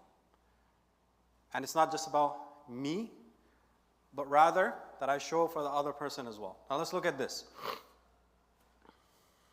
Let's imagine you have a child. Okay, I want you to imagine you have a child. And your child gets to marriageable age. Would you be okay with them being treated in an unfair manner? Would you be okay with it? Would you be okay if they treated the other person in an unfair manner? Sure. Your child, they can probably do it. So in the same way, just like you would not want your child to be treated unfairly, nor should they treat someone else unfairly, that person that you're with is somebody else's child as well. And we love for the other person that which we love for ourselves. So just like we would not love it for ourselves, nor our child, we should not want that for the other person that's there as well. Because everyone at the end of the day is somebody's child. And we want our child to be treated fairly, so we should treat other people's children, which is our spouse, fairly as well. Now there's going to be differences in communication as well. Men and women interact differently at times. Usually communication is pretty straightforward. It's fun, it's enjoyable. But then core thing comes in where maybe we're not cluing into things. Now this is not 100% per se. All right, so you kind of have to tailor it to your relationship as well. That, okay, what things are general that, yes, is applicable, but then what things, okay, maybe we need to fine tune as a couple that we understand one another. So women, they seem to regard questions as a way to maintain a conversation, connect bridges between them, and women in general, they like to talk. How many times have you felt that you got it out of your mind and you felt better? Brothers, how many times have you felt, I got it out of my mind? Okay, so what's happening is you're unloading the stress. But this is for both, but more applicable towards women as well. That they need to talk, get everything out, the stresses that's there, and then they naturally feel better. It releases oxytocin, estrogen, which they need to relax, and then they tend to feel better. Now what happens with couples is, the nature of this conversation is that it seems in the guy's head that she's complaining. But she's not. She's just talking about her stress. And what the guy does is when he hears there's a problem, that means there's something that needs to fix it. So he starts giving suggestions. Sisters, how many times you've just trying to talk and vent, and the other person is telling you, oh, you should do this and you should do that, and then you start getting frustrated? Anyone? Okay. This is not them complaining, it's just talking. The thing is, you and I, for the brothers, we start interpreting it in our minds that she's complaining when she's not. She's just talking. And she doesn't want your advice, nor does she want a solution. She just wants you to listen and pay attention. And the same thing to a different degree is also true as well for guys as well. That what happens is when he shares something, he's thinking about certain something. But then the other side is triggered by that. And then she says, how can you think about something like that? Oh, you should do this, so on and so forth. What's the connection being made now?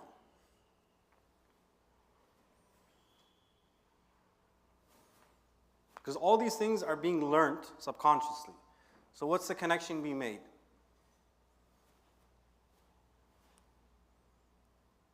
Say, for example, the man comes home and he had a bad day at work. His boss frustrated him. And then he's like, I hate this job, I'm going to quit. And then the wife responds, what are you talking about? How are we going to pay the bills? We have all these kind of blah, blah, blah bills that's there. And then, what's the connection being made?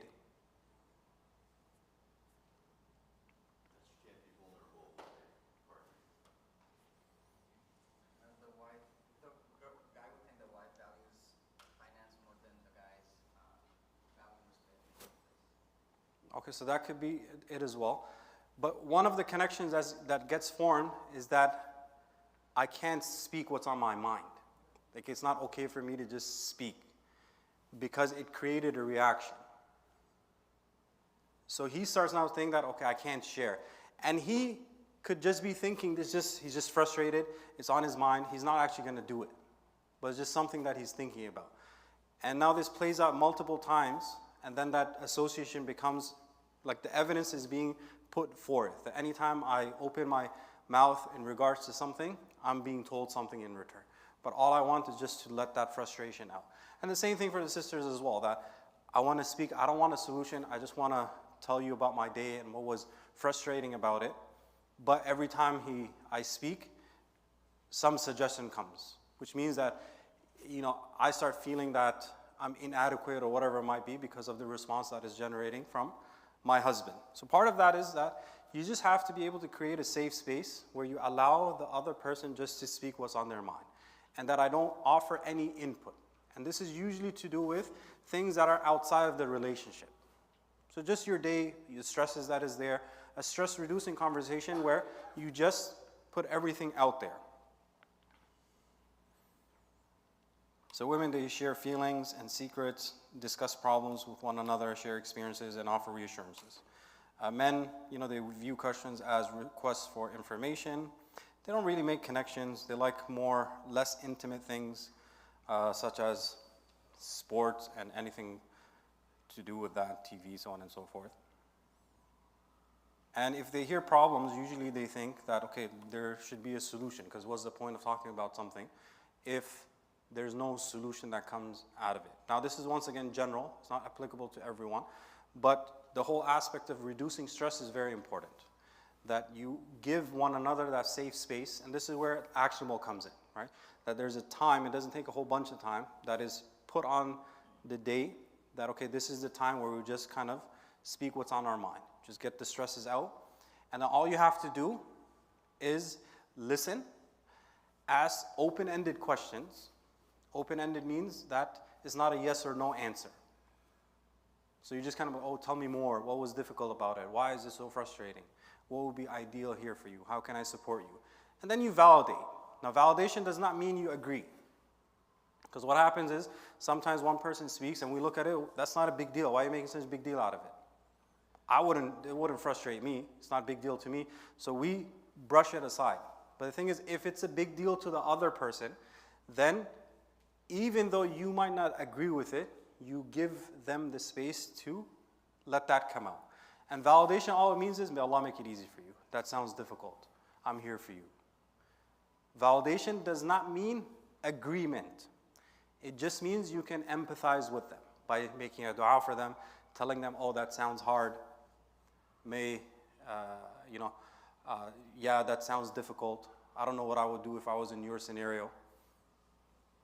How do you keep the open communication but also set that boundary so it doesn't go into like a toxic, just emotional dump and just like backbiting and like the men can just like keep on nagging each day like I hate my job, I hate my boss, and start talking bad qualities about the boss to the wife.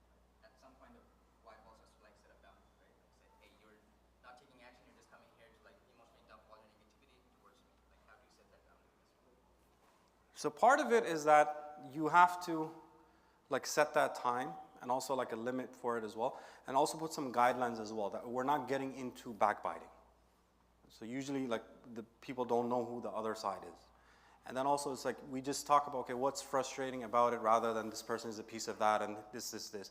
But in terms of, okay, what's frustrating about that, right? Because it puts more on my plate, I'm worried about X, Y, Z happening, so on and so forth. That is going to be overwhelming. I'm not going to be able to spend as much time with my family, so on and so forth. And just kind of let that situation come out rather than making it like very personal about certain individuals, especially if it's like related to family. So you don't want to, like we still have to observe Islamic principles here. And then because of the nature of a conversation like this, it seems negative, right? That we're just dumping and just seems negative. So we want to make a switch at the end of it as well. Then we want to look at, okay, what was good that happened that day? What is something I'm grateful for that happened that day? And then also, what is something that I'm looking forward to coming up as well? So that way the conversation gets shifted. Now, before you communicate, you have to ask yourself, what is my goal? Okay, what is my goal? If it is to get revenge, to attack, to criticize and then just leave the conversation, if it's a negative goal that's going to be selfish and harm the relationship, then it's better for me to stay silent. Because the thought or the feeling might pass. If the goal is noble, that I want to create understanding with me and my spouse, I want to let them know that, hey, this thing, I know you're not doing it on purpose, but it is hurtful. But the way I'm going to do it is not good, it still is better to remain silent. So if the goal is noble and you know the right way to do it, that's when now it's like, okay, let's open the door for conversation. And sometimes that means that you literally just say that, hey, there's something on my mind, it's really bothering me, when's a good time to talk about it? So you're getting the other person's permission that, hey, let's go into a conversation and it's something that's bothering me. Now here's the thing, unspoken expectations will always lead to, finish that sentence.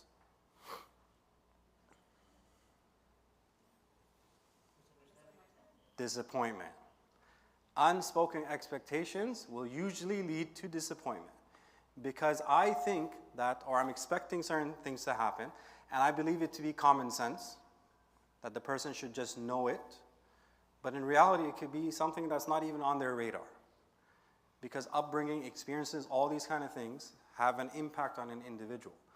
And it might not even be on their mind. They might even see because maybe they never experienced something like that, or they never saw their parental figures do something like that for their spouse. So it's not really on their radar. It doesn't mean that they're a bad person. It just means that it was not there. So if there's expectations, it's always best to communicate them. That, hey, these are the things I like. It means a lot. Like, for example, birthday. One person might value birthday, the other person's like, forget about it. It's not a big deal. We're Muslim. We don't do these kind of things. Other person wants to, what's behind it? About making a person feel special, right? They value that. So, okay, how can I do that?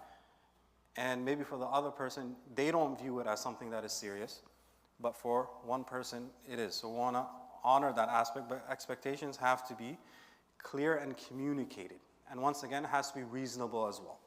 If it's unreasonable and my way or the highway kind of mentality, then that's not going to work. Now, some rules in terms of communication. So Gottman, who's heard of the Gottmans? So these are John and Julie Gottman, who are considered like the godfathers of marital therapy. That they've done a lot of research on it. And he can sit with a couple and listen to them discuss an issue for about 15 minutes and with 90% accuracy predict if they're going to separate in the future or not. With 90% accuracy, predict if they're going to separate in the future or not because of certain things that are present in their conversations. So he calls these or there's part of it, but then the main thing is the 4 horsemen, what he calls. So one of the main things is that when we discuss something, we want to avoid harsh startup. The way a conversation starts is going to dictate how it finishes as well. If it starts harshly, guess what? It's not going to go that well because it's going to create a reaction within you. So what he calls the 4 horsemen, the first one is avoid criticism. When you're criticized, how do you respond?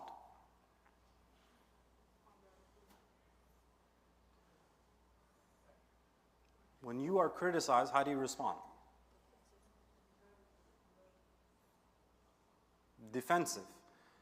Or you attack back. So that's the natural response. Anytime a person feels attacked, they're going to defend themselves. So they're going to get defensive, or they're going to attack back. And usually when we criticize, it's through you statements. You are like this, you never, you always. So we're attacking a person's personality. That who they are as a human being, we're attacking that. You're like this, you never do this, you always do this, you're such a blah, blah, blah. But we want to be able to express frustration, not with the person, but with the situation, what's happening here. So for example, the antidote for that is gentle startup. Gentle startup is, I have to be able to verbalize what I'm feeling. What is the emotion I'm experiencing here? Then be able to make a request of what I need and how that's going to benefit me. So I am helping my partner respond to me. So for example, either husband or wife comes home and the other person says, you never spend time with me. You're always on your phone. Guess where that conversation is going?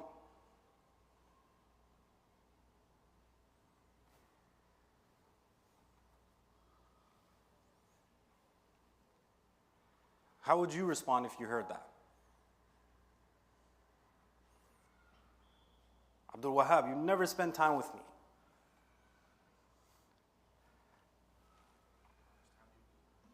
How much time do you...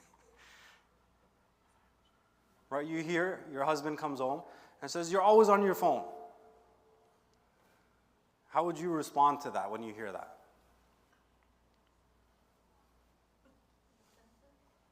What would you say back? No, I'm not. No, I'm not. So we're going to start looking for proof in terms of why that statement is not true.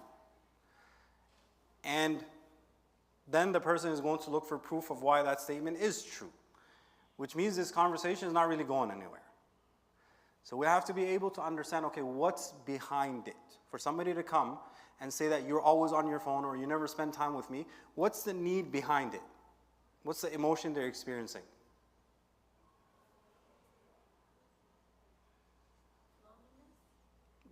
Loneliness, okay.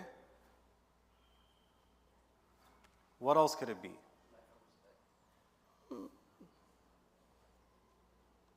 Neglect, okay.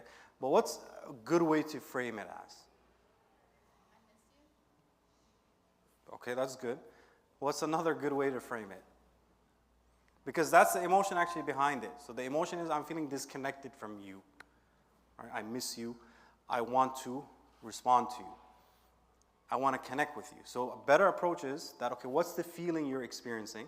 I feel disconnected. I'm not saying you're making me feel it, but I am the one who's feeling that emotion. So I feel disconnected from you. It would be really nice if we went for coffee together. It would make me feel connected. You know, that I wouldn't miss you if we did that. So I'm stating the feeling that I'm experiencing. I'm not criticizing this person and saying that you are the one who's making me feel this. I am feeling this. It would be really lovely, it would make me feel connected if we went and did something like this. So I'm putting something there. Now usually a good individual who's shown up at Ihsan will respond to that. Somebody will be like, okay, big deal. No, I don't want to go for coffee right now. That's a different story. There's something wrong there. But usually a good individual will respond to a request like that. That I'm experiencing this, I need this, and this would help me a lot. I was counseling a couple, and they ended up not separating, but then for a time period, she went back to her city. And then it's okay, let's figure out how you guys can come back together. And then one thing was that we have to have dinner together. That your phone cannot be on the table when we're having dinner. You run a business, I understand you're busy, but dinner time, no phone. I don't care what it is. How important it is, this is our time. Is that a soft tone? Somebody like, okay, yeah, let me put my phone away. So what's behind that stance is what we want to uncover. So it's okay. So I have to ask now, okay, why is it important for you to have dinner together? Because I haven't seen him the whole day. Okay, you haven't seen him the whole day, but why do you need to have dinner with peace and quiet? You know, what's so special about this guy? Then it comes down to, I miss him. That's where you want to start. And that's the emotion, because that emotion somebody's going to respond to, because they see that softness and kindness, and a person naturally responds to that. When a person says that, hey, I am feeling disconnected, I am feeling worried, so on and so forth, and this is what we can do, usually people will respond to that. The second horseman is, so gentle startup. What you're experiencing, I am experiencing this based on the situation, and this is what I need from you. And usually, a good individual will respond to that. The second horseman is defensiveness. That I only did this because you did this. Because you said this, that's why I did this. This is happening, so I did this. So the antidote for that is that we take some sort of responsibility. Because it does take two people to tango at the end of the day. So we take some sort of responsibility that, yes, I am also contributing to this dance. The third one is contempt. Now, this is probably the worst one, because not only is it a relationship killer, it's also a spiritual problem as well. Because contempt is pretty much pride, that you're looking down and you're belittling the other person. You don't feel that they're on the same level as you. Their opinion doesn't count. Now, how do you expect to have a relationship, a good, healthy relationship with somebody that you think is beneath you? That they don't have a right to say anything? So in this case, the phone is the negative vehicle? The phone is not the negative vehicle, but it's like, okay, what's happening here? Right? Instead of saying you're always on your phone, what is it that you want? But what are you experiencing that when the person is, because not to say you're always on your phone is an inaccurate statement. Right? Because you're always on the phone, always, like 24 hours a day, 7 days a week. But what's behind that? That the person might be looking for a connection. They want to, hold hands or just cuddle or create some sort of emotional or physical intimacy there. So what is the need behind that? Like, what am I looking for here? So contempt over here, it says describe your own feelings and needs. I'm going to change that, but you want to focus on like the person's good qualities. Because what happens is when, there's resentment built up, we start overly focusing on their negative qualities, which means we're missing out on their positive qualities. And just like they have negative qualities, so do we. And just like we see our positive qualities, that I'm the one who's doing everything right, they're also doing things right as well. So we have to be able to override that aspect. So focusing on their good qualities. Then finally comes stonewalling. So stonewalling is the fourth horseman, and this is when a person's heart rate gets over 100 beats per minute, where they emotionally shut down. And men do this more than women do. That, usually you'll find a guy, he's being talked to, and he just shuts down. He's just blank. Because his heart rate has gone too high, so emotionally he has shut down. And the antidote for that is to go and just breathe it out. Just calm down, stop thinking about that, take some time to yourself, and then come back. Now, one of the exercises that helps with this is that if you're noticing that there's a misunderstanding happening, right? Usually a person says they keep getting interrupted. No, that's not what I did. This is what I'm trying to say. No, you did this. That conversation is not going anywhere. Has anyone had a conversation? You did this. No, I did this. No, this is what actually happened. No, this is what happened. No, you're lying. You're hiding the truth. Anyone experienced a conversation like that? I'm sure everyone has experience with some person, some family member, friend, maybe a coworker, that I say something, the other person says something else. So the first thing is, so this is called the Gottman-Rappaport exercise. I'm going to break it down and then you throw the name away. So the key is that there's subjective reality. Like right now, I'm speaking, and at the end of this, however many people are here are going to go back and they're going to have their own experience in terms of what happened. And a person will be like, no, this is what happened. No, it's because that is what you are remembering. So in any situation, just like I would take a plant and I put it here and ask you all to draw it, everyone's going to draw it based on what they're seeing. So everyone here is seeing this angle, everyone here is seeing this angle. Some people might be seeing the front, some people's recollection is going to be different. So there is subjective reality. And especially when it comes to couples, we have to give the other person the benefit of the doubt that what they're saying is their recollection of the event. So I want to understand, okay, what's going on in their world that is leading them to react and come to this conclusion. Does that make sense? Before I continue? Okay, so you have to, before you enter into a conversation like this, you have to give the other person the benefit of the doubt that there is a subjective reality. What you recollect happening versus what they recollect happening. And I have to be able to understand, okay, what happened in their world, and then they're going to understand what happened in my world. And now we're going to put this together.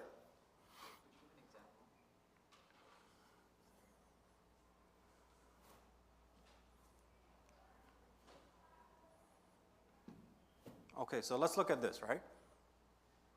Quality time.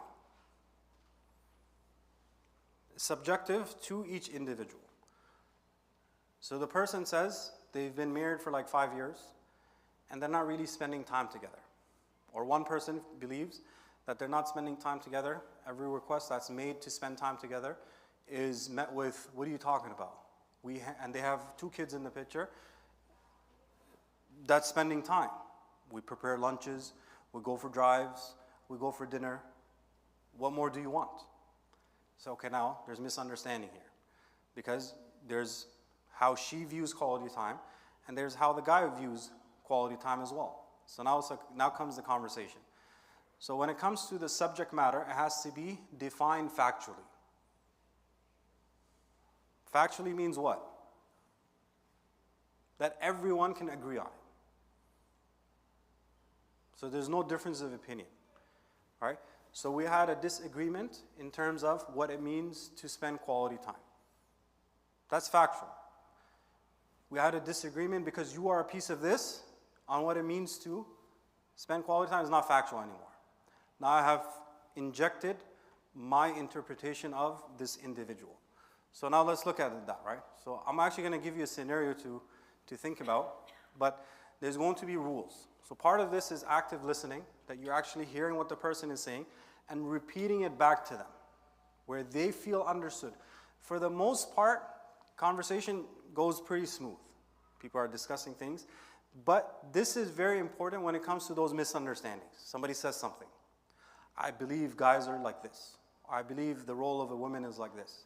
Now, instead of me taking that and jumping to a conclusion, let me kind of be like, okay, what do you mean by that? Let me see, okay, maybe he doesn't have the right words to say what he's trying to say.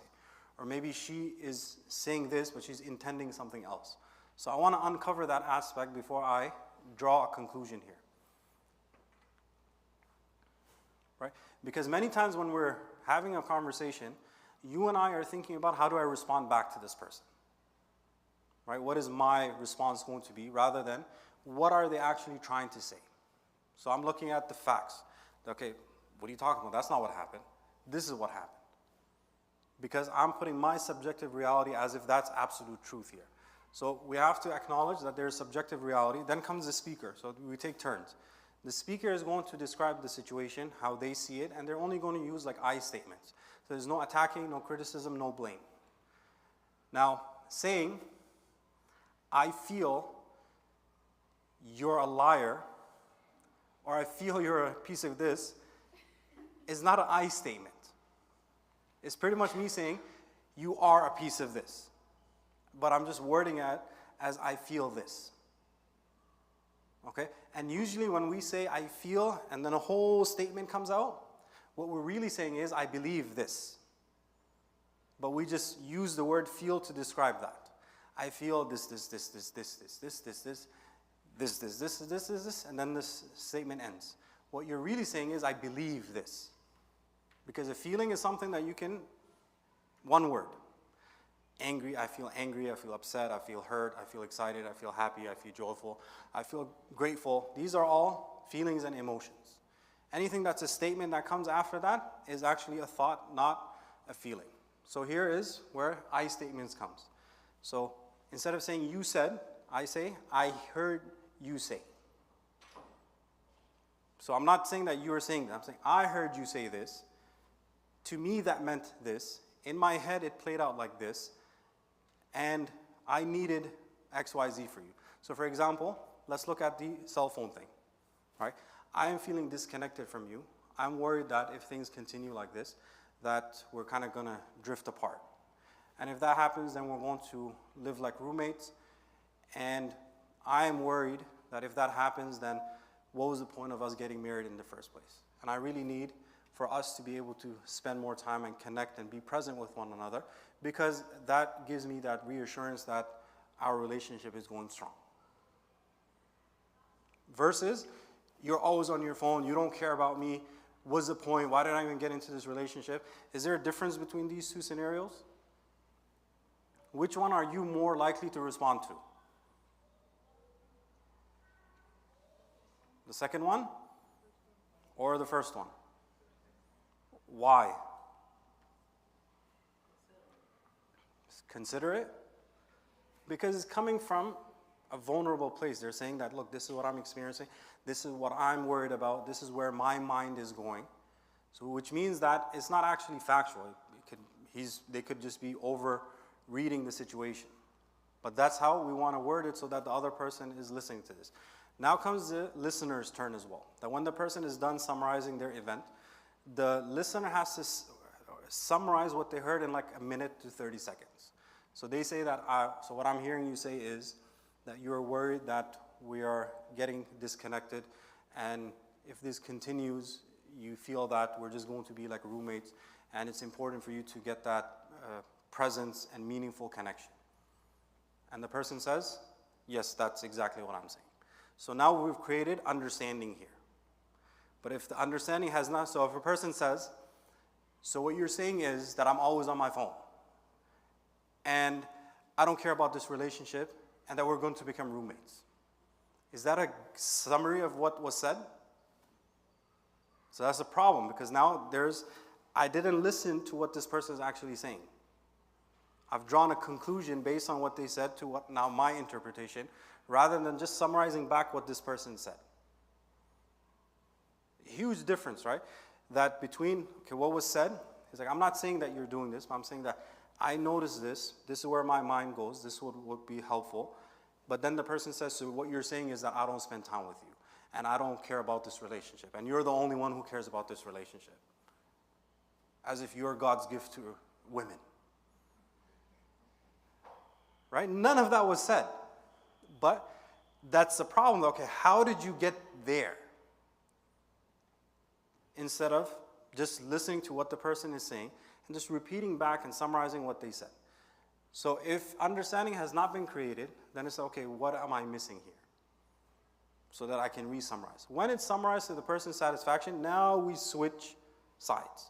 Now the other person gets to say how they see things, right?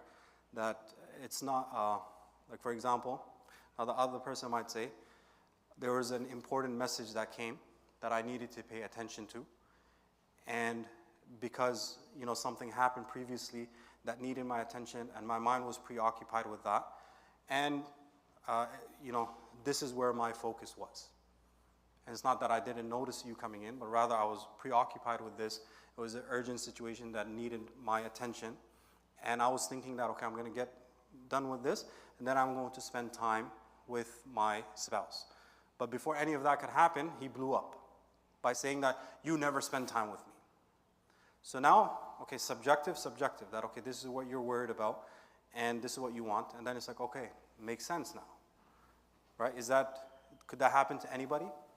Something's urgent, taking your mind, you need to focus on it. Maybe you're not clued into something that just happened. It could easily happen to anyone. So now it's, okay, so what you're saying is you were preoccupied with something, and it was on your mind, and you were worried if you didn't respond to that it could have got worse, for example. It could be a family emergency or something. Okay, I understand. We've created understanding? Yes. So now, after you've created understanding, so from both sides, right? So speaker has said, they show appreciation, thank you for saying, state your need in a positive way. So for example, it can also be that, hey, when I'm in there, it's not that I'm ignoring you, but I might be preoccupied with something. So here, he finishes, she finishes, listener. One thing is that you ask questions for more clarity, because a lot of times the person is just going to give factual stuff, and they're not going to give you a whole bunch of information to work with. So you, as the person who is listening, you can really take it a whole bunch deeper to create a lot more understanding of your partner to be, and your partner when, inshallah, that you get married, if you ask open-ended questions. So for example, the guy says all this stuff, that I'm worried we're going to become roommates, right? So it's okay, why is that so important to you? Instead of don't make a big deal out of it, right? Don't be dramatic, for example. That statement doesn't help, because the guy's going to be like, forget, I'm not talking anymore. And same thing for the women as well. A statement like that, why are you being so dramatic? You're just blowing it over proportion. Khalas, there's no point talking about this conversation anymore. But asking a question like, why is that important to you? What's worst case scenario you're imagining here, right? Even on the other side, that, oh, this is an emergency. Oh, what were you worried about that was going to happen if you didn't pay attention to it? So this now creates a whole deeper level of understanding, because you're taking that conversation deeper into, okay, what's behind all these kind of things? Because this is where like the person's mind is going. That, okay, this is what I'm worried about, even though it could never come true. But just to understand, okay, where is their thinking going, so that now we start putting an actionable plan here. Once you finish that, and then you validate, okay, yeah, it makes sense to me why this is so important to you. It makes sense to me why you were preoccupied with that. So you created that, you repeated what you heard, you validated their feelings. And then usually, okay, we understood it was just a misunderstanding, move past it. Right, not a big deal. But then you come to, okay, we need a solution now, because this seems to kind of being a recurring theme within the relationship. So how do we solve this? So you use the two oval method, where think of it as a donut. You have the smaller circle, and then you have the bigger circle as well. So in the smaller circle, what are the core things here? Right? When you create that understanding and the conversation plays out this way, you get understanding. So based on this one situation, right? The scenario was, the person came home, he saw his wife on the phone, and he blew up. Now they're going back to it, and they learned the skills, and they were able to have this discussion. He said what he had to say. She understood. She said what she had to say. He understood. Now, what's the core things that came out of this conversation?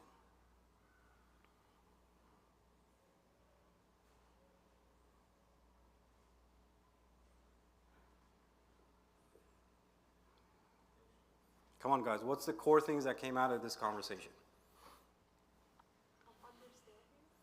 So understanding was created, but what was the core things that came out in terms of what he's looking for and what she's looking for? So let's look at it, right? He said this because he's worried about that they're going to become like roommates. And he values connection. Her thing is that I was just caught up in this, but I also value the same things as you. And I want that connection as well. But I want you to understand that this is where my mind was. So they're both on the same page. The main thing that they both want is they want connection. They want to be understood by the other part. So it's okay, that's the core thing. And now connection and understanding goes back to what? Goes back to core needs of theirs, which is either, to be important and my wife is giving me attention, or I have that certainty that my husband is not going to blow up in my face over things, that he understands where I'm coming from. It's still going back to those core needs. So this is where now you can get creative, where it becomes the flexible area. So the smaller circle is, okay, how can we now put things into place that's going to make that happen? So for example, because we're creatures of habit at the end of the day. And when you get into a relationship, and any relationship, we get comfortable with one another. Right? We exist with one another. It just becomes like routine. But if things don't become something that's actionable, it's going to stay that way. The same pattern is going to be repeated over and over. It's going to be nice. You're going to have that willpower. You're going to do things. And then give it 2 months, and you're going to get back into your schedules. And the same thing could easily happen again. So how do you change that? Okay, now this is where scheduling comes in. Okay, we both want connection. So let's make it, okay, this is a time that is meant for us to just connect. And this is the time, okay, we look at our week and we look at, okay, where are the open timings there, and we plan activities there. Because at the end of the day, they're looking for connection and understanding. So that when I notice this, I don't jump to a conclusion. I give benefit of the doubt that there's something there, that's why this is happening. Or I say that, hey, look, it's important that when we sit together, we're present. So I understand that, okay, the phone goes away, and 20 minutes or whatever time we set is just full presence where both people are engaged with one another, and there's no outside distractions. So scenario now. So scenario A and B. So you want to spend more time with your spouse. You feel you're not getting that connection. How do you present this to them?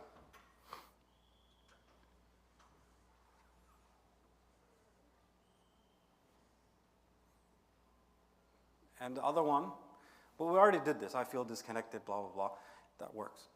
Now, the house isn't ready, and you have guests coming in 1 hour. And by default, who's the one getting things ready? By default, that, okay, things are a thing, he's chilling, playing video games, not really paying attention, and we need assistance in this. Or he's watching the game, he's not really paying attention to what's happening here. How do you bring this up?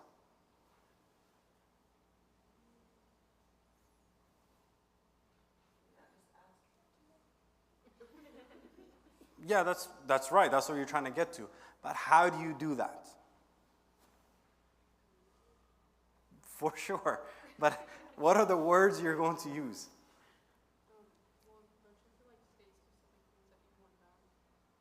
Yeah, so how are you going to word this? So you can do that. How else could you word it?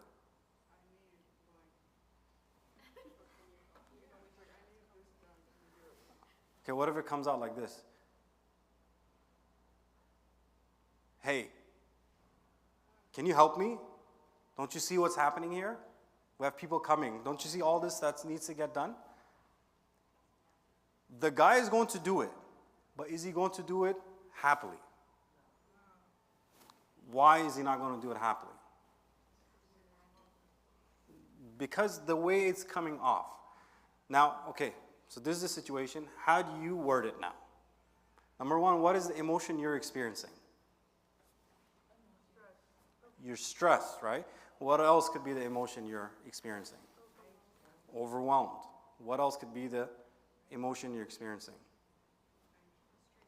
Frustration, anxious, worried that it's going to be a disaster if things don't work out. So that's how you want to lead, that, hey, I'm feeling overwhelmed. There's all these things that need to get done. Could you do X, Y, Z? So he knows, okay, what am I feeling? What will be helpful? And then what the person can do. And the same thing on the other side as well. If something is happening, the other person is not clued into it.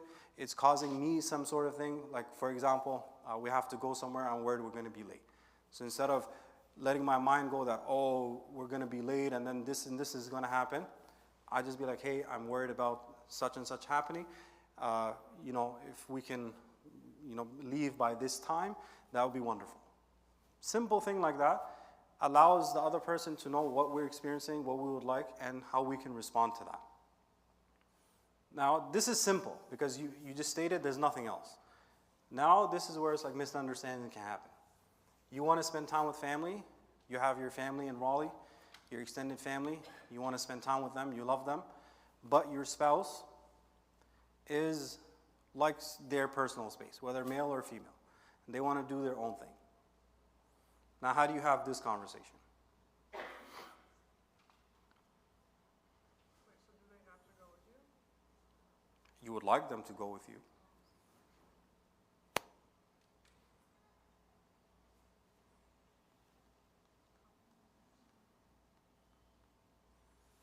So this is where it comes in that you have to talk from your perspective of why it's important to you. That, it gives me this, it makes me feel connected when you're a part of that. And then the other person says their thing, I like it, but it's overwhelming at times, so on and so forth. So you narrow it down to, okay, what's important? Then you can be flexible. Okay, that say one side is looking that for every event you have to show up. What a compromise could be like for every other event you show up, if it is overwhelming. Or if the person is just needs some time to relax, then that's easy. But okay, take some time to relax and calm down, and then you can join in. Or I don't like to go because I feel like I'm being criticized from the other side, or I'm not included into the conversation. So this is where whoever it is brings the other person into the conversation. So what's the reasoning behind it? It could be as simple as, and this happens a lot for women when it comes to the guy's side, that they feel like they're not important, they're not part of that thing, and the guy dismisses it. He's like, no, you are important, what are you talking about? So this is where we get to what's behind it, that, okay, I'm not feeling included in the conversation. Okay, that's what it is. So now I have to facilitate bringing her into the conversation. And this could easily be reversed as well, that I bring the guy into the conversation so that they feel part of the conversation. On that, I've heard it can be a good idea to switch from an individual perspective with your individual concerns and to an angle of a team perspective where you're including both of you. So you're addressing a greater concern and a greater good for both of you. I'm wondering if this can be applied in every scenario, right? So instead of, I need this done now, it's a problem now, it's too late, this needs cleaned up, get on it or else, right? We have problems now. Instead, it's like, hey, we have family coming over in a week, and there's all this mess going on in the kitchen. Do you want to help me out tomorrow, right? And now it's a team thing where you're looking out for the greater good that's both of you as a team. So you're switching into a team perspective. I don't know that can be turned, that that can work for every scenario, but it sounded like what you were just saying there. Yes, that works because now you're proactively preparing for something. So there's one thing when you're proactively preparing for it, there's another thing when it's like already there. right? And then you want to get the person's assistance. So ideally, that's the best approach, that you're proactively planning, hey, look, we have these things coming up. You know, it's overwhelming, so on and so forth. How can we both coordinate in that? That makes it easier. Hey, I can take care of this, you take care of this. This way we're aligned, and then we prepare so that stress is not happening, and I don't have to respond in that way. Right? So same thing with family. Okay, what's behind it? Like, we have to be able to have that discussion. Okay, what's behind the hesitation that's there? Then if it comes down to something like that, they just don't feel included. They don't feel important. Then it's okay, how can I bring this person, whether it's my husband or my wife, into the conversation where they feel that, okay, they are getting that connection and that importance as well. There's another thing, the feedback wheel. So this is a different way to kind of do the same thing. So something happens and you want to, you know, bring this up to them, but you don't want to offend them. So the steps are, number one, you ask the person if they're willing to listen. They say yes, okay. And remember, the motivation is that you love them. You care about this relationship, you want it to grow. So it's not personal vendetta here, but you care about the relationship. And then you follow the following steps. So what you saw, heard about the event. So this has to be stated factually, right? That whatever it might be. Think of a scenario.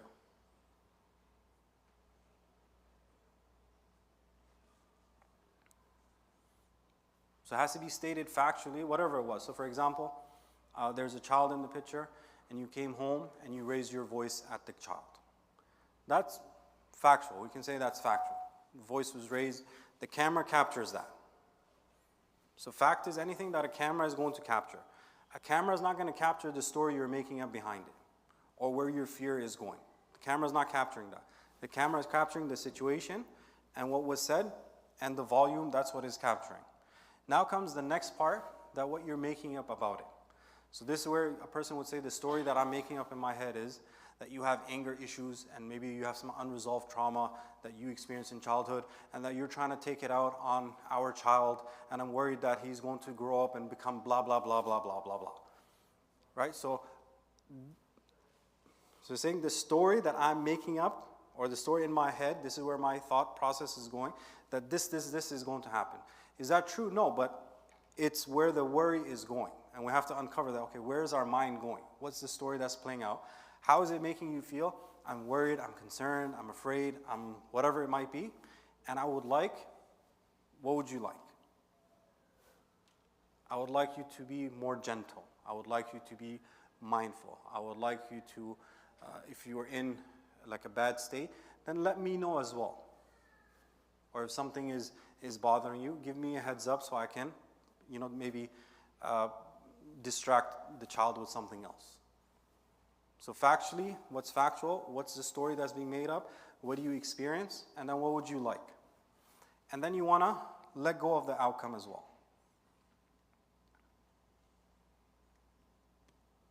So here's the scenario, right? Your spouse comes home and goes on their phone for the next 15 minutes before engaging with you. They come and say, Assalamu alaikum. They go, they sit down, whether husband or wife, and they go on their phone for 15 minutes, and you don't like it. So using the steps of the feedback wheel, how would you bring this up?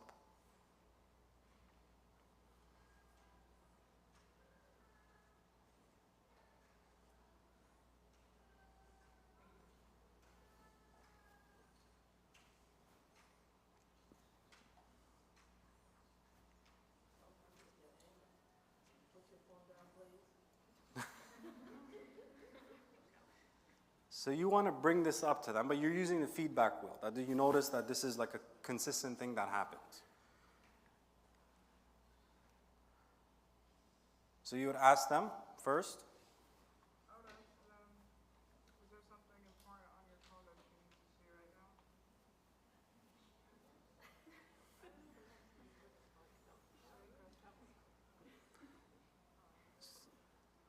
That could work, but it can also work the opposite as well. Politely, yeah. I would say, do you need time to decompress? Like, have you had a long day? Okay, but I want you to think of these steps. Okay, this happened, you noticed this. It's later on in the evening, you want to bring it up because we're giving the person the benefit of the doubt that it's not even on their radar. They're not noticing that this is impacting me in a negative way. They're just kind of programmed like that. They grew up that way. They come home, they go on their phone, check up some stuff, and then they engage with whoever's there. And they did that in the beginning of the relationship, but then when things get comfortable, people bring up their old habits. So maybe they've been doing this for like years. This happens all the time in my family. My mom's always on her phone. So I would say, well, with your motivation in mind, I would politely just reach out to them in conversation and say, hey, I have something important to tell you. Do you have a minute? Okay, so that's step one. Yeah, so then that way, now they're, put the phone down, they're attentive. Then I can express whatever it is. Okay, how would you word it though? So I noticed that when I come home, you are on your phone. Okay, it's factual, we can agree to that. Or say, I notice you don't speak to me when I first come home. We don't have conversation. And then, okay, what's the story that you're making up in your head? Where's your thought process going?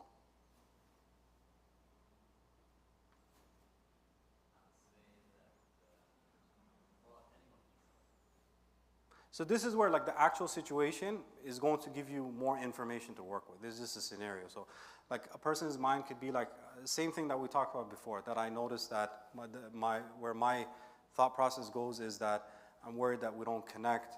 It's important to greet one another when we come home. That's a simple thing to do, but creates a lot of love within the relationship. I want to hear about your day, so on and so forth. I'm worried that if we don't do this, this is going to happen. And then it makes me feel disconnected from you. I would really like if that when I come home or you come home, that we take 10 minutes, just sit with one another, hang out, and that would make me feel this.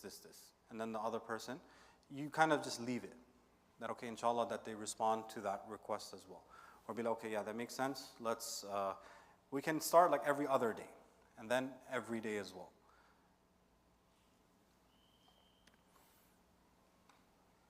Now comes conflict management. So conflict management usually is when you're not seeing eye to eye on certain things. Misunderstandings is just, okay, I misunderstood the situation, something's happening. Let's figure out behind it. But the same steps are applicable for conflict management as well. But usually in conflict management, you're not seeing eye to eye. So according to Gottman, in all conflict, the creation of constructive conflict management includes the development of the following skills. So number one, gentle startup. How you word it. Accept influence as well. Don't have this hard stance on a certain thing, but let me see what the person is trying to say. Let me say what I'm trying to say. They see what I'm trying to say. Let me accept influence from them. That I don't have all the answers. Maybe I can take other person's, their suggestion as well. Maybe they have a better suggestion than I do. While this is happening, it's very easy for it to get out of control. So this is where we have to repair the conversation as well. That, hey, I'm noticing that you are getting a little bit annoyed. Am I correct in that? I'm noticing that the conversation is not really going the direction. Can we pause for a little bit? De-escalate quarrels. Compromise. Compromise, I don't like the word. I'd like to think of a win-win. And then soothe yourself and your partner as well. And I would add to this is that learn to discover what need is being unmet. Because behind all of this, there's a need that's going unmet. And what needs to happen in order to it or for it to be met. And then emotional mastery as well. Now you have two kinds of problems. One is solvable and the other is perpetual. Solvable is pretty straightforward. Something happens, problem gone. Alhamdulillah, done. Perpetual is when you're not seeing eye to eye on it. You have two different viewpoints. So for example, you're getting married and you want to spend this much on it, the other person wants a more simpler wedding. Okay, so you're two different viewpoints here. Now, before you can have like a hard stance on anything, a better thing would be, let's find out where the person is coming from. Okay, since anyone married here? Okay, so a few married. But most people here are inshallah getting married.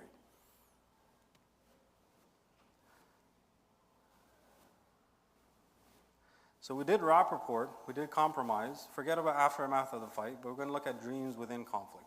So you have in this situation a wedding that's coming up, and you have two opposing viewpoints on how you see this wedding playing out. Now, many times our cultures would be like, okay, the girl's side takes care of the nikah, and the guy's side takes care of the walima. So there's nothing there. Let's just say it's one event that's happening, and we have opposing viewpoints, where one person wants something that's more simpler, the other person wants something that is more upscale and grand. So this is where you're two different viewpoints altogether. And this can be in anything. It could be financial matters, parenting styles, where to move. It could be like disputes in terms of roles, so on and so forth. The same rules apply. So the same thing the speaker talks about, why it's important to them, right? That I believe we should have a budgeted wedding because this is my current situation, and this is how much I have saved up. Spending all of that on the wedding doesn't make sense, because then the most important thing is what's coming after this. And if we don't have anything saved up later, then how do we expect to live? Because we're doing this to please people. And they're going to come, eat our food, and then they're going to leave, and we're not going to see them again. And then it's you and I that are going to be dealing with this struggle, and we have to be the ones that figure this out. Okay, so what's the dream here?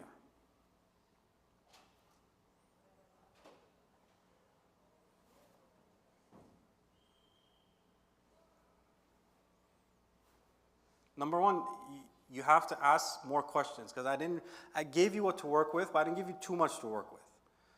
So, okay, what are you worried about? That's a great question. Always use that. What are you worried about? To kind of see where the person's thinking is going. I'm worried about that I'm gonna spend all the money on the wedding, and then we're not gonna have anything later on. And then we have to set up a home, and there's nothing, not gonna be there. And that's more important, where we're comfortable, so on and so forth, than spending everything on an event. Okay, what would be ideal for you here? Okay, ideal would be that if we have a budget and we stick within that, so that we have a cushion going on later. So what's the dream here, guys?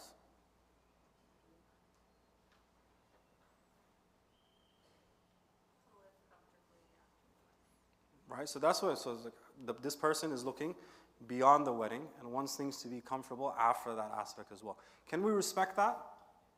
We can respect that. Now let's flip the side, right? The other one says,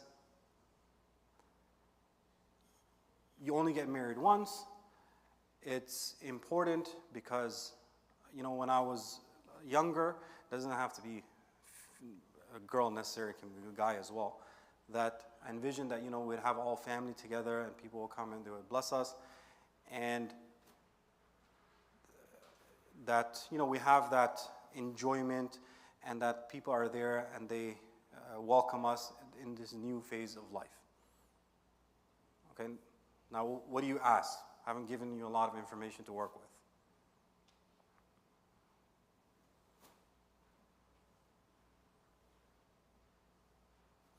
Because this is going to happen. When the person gives you their viewpoint, they're not going to give you a lot of information to work with.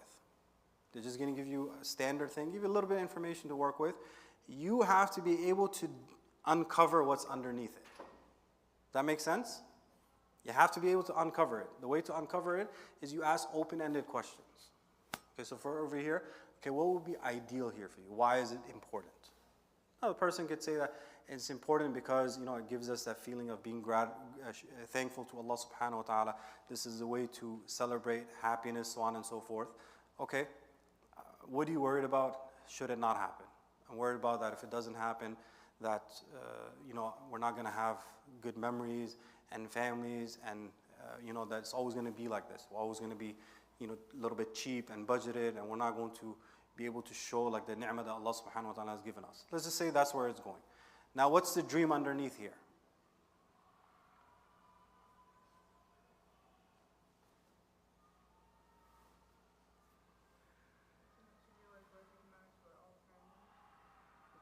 Okay. Now, a big wedding, does it have to be an expensive wedding?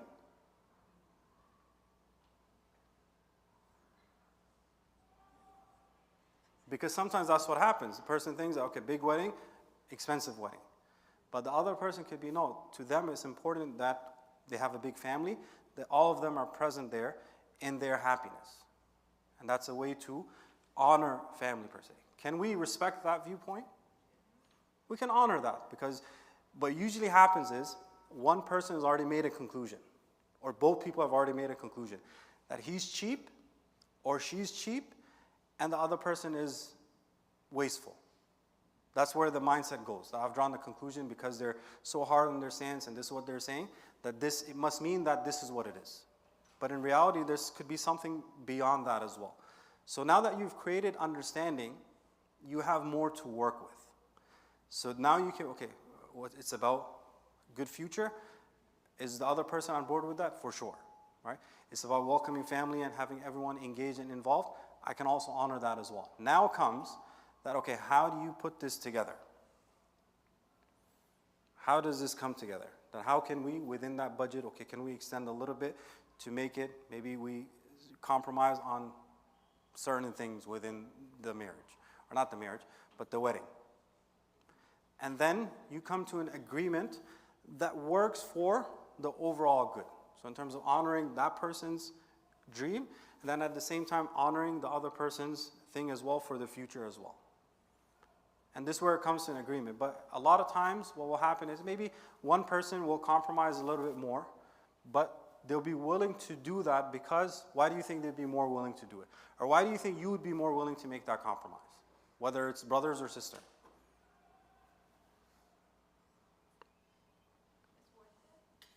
Why is it worth it? Okay, that's one thing. That's okay. I want to get married, so I'm just going to compromise for it. But within that scenario, let's say it's a different scenario. Why would you be more willing to give way if a conversation plays out like this rather than somebody just taking a hard stance?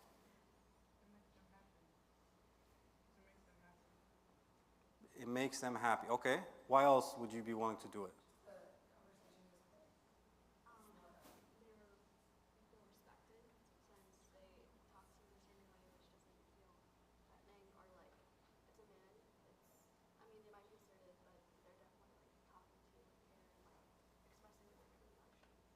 Okay, that's great.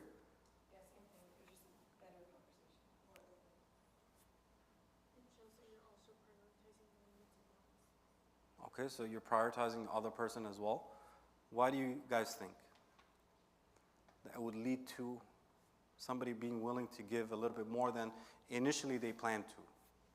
You know you can get someone with them as a team, and you can count on that because it happened before. Okay. Anything else from the guys?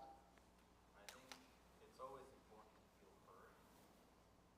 So I think you're more willing typically to go with what someone else suggests if you feel like your side is heard, at least heard.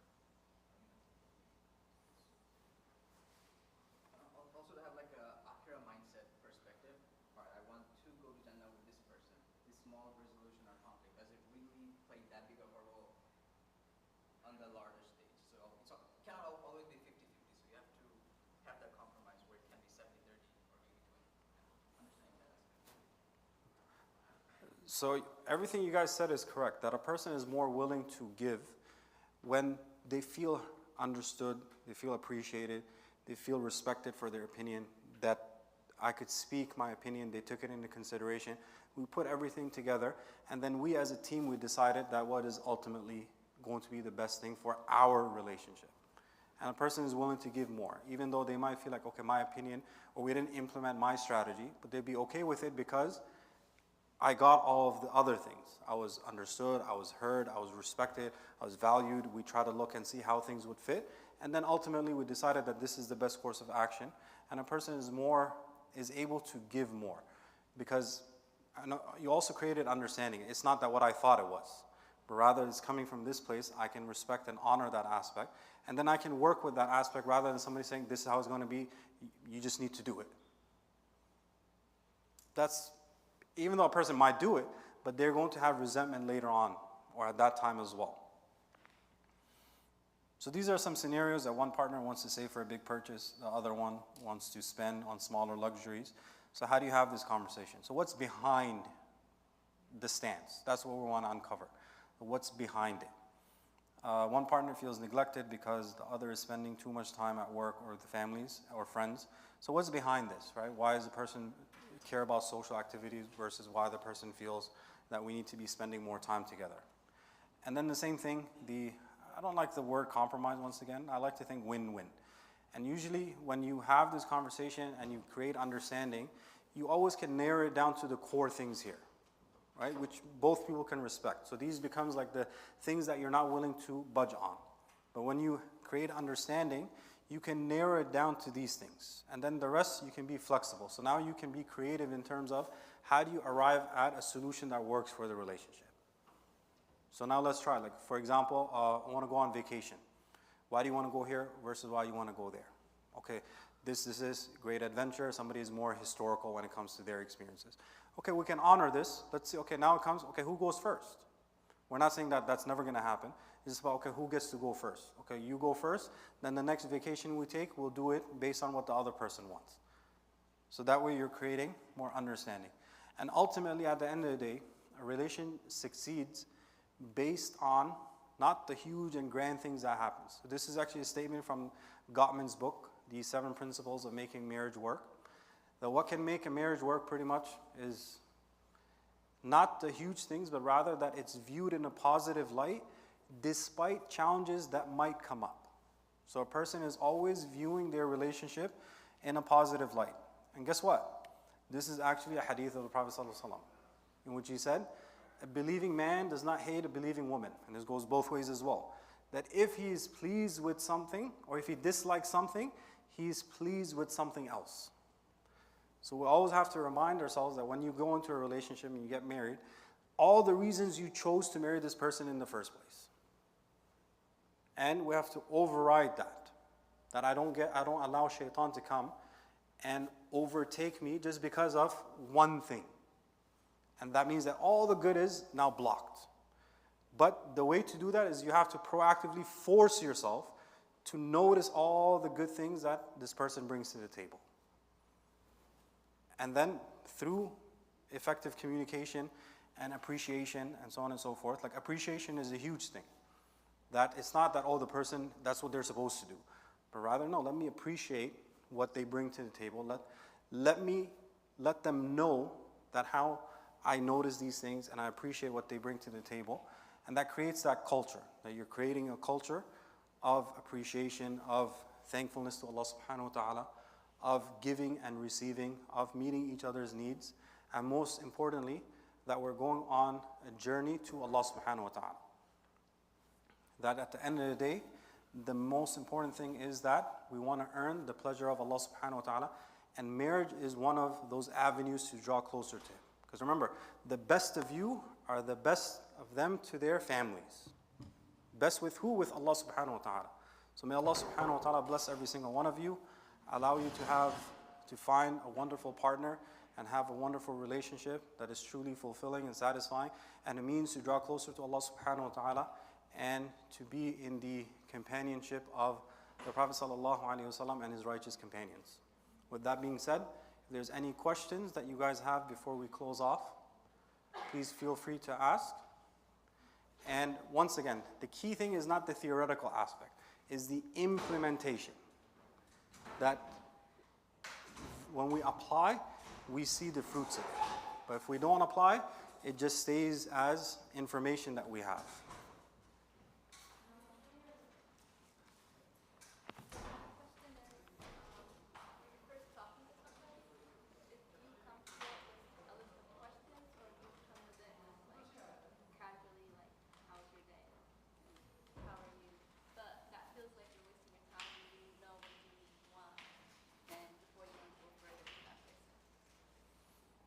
So usually in the first meeting when you meet somebody, you should have an idea if you want to take it a step further, especially if you are ready to get married. If, to get attention from the opposite sex feels good. You're getting attention. But a person could not be serious, and then what happens is you create connection and there's nothing there. But now you're connected to this person and they could be completely wrong for you. So you could do it multiple ways, depends on what you're comfortable with. Hey, you feel that, okay, there's that attraction is there, is going good, okay, we let like families know. And then it's like, okay, I would like to talk to you about certain things like this. It can be as email, hey, we have like a list of questions, we can discuss it over a time period. Or if you're not comfortable discussing it, choose like the important ones and send an email out. And the person responds, and you look at their response, and then you send your response. But the intention should be clear, especially for sisters. Don't entertain guys who are going to waste your time. Don't entertain somebody who's there just to waste your time because they want to just talk and get that connection from the opposite gender. But let them state their intentions clearly to you.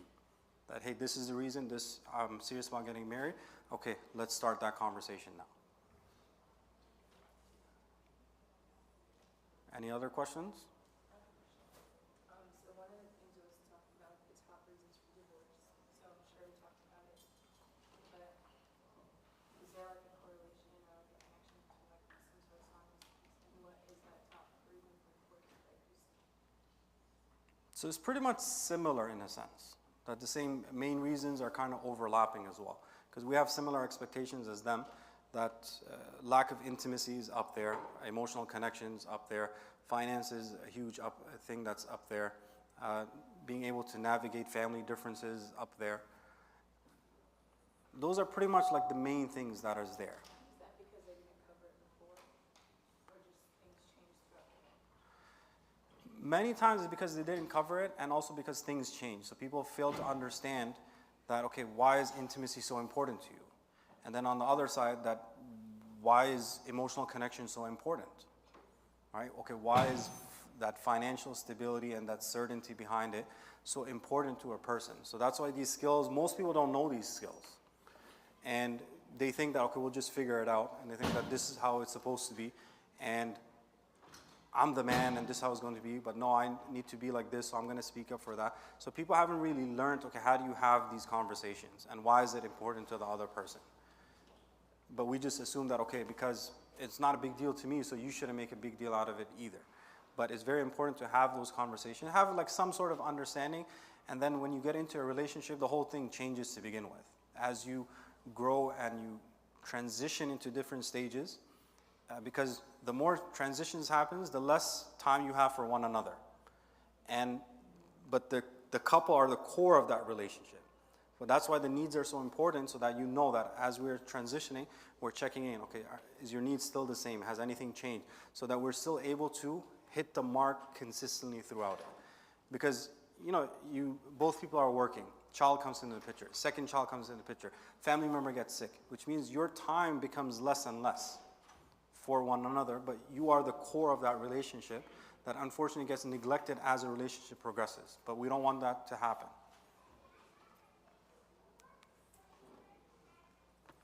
So my question is about a little bit about finances. Okay.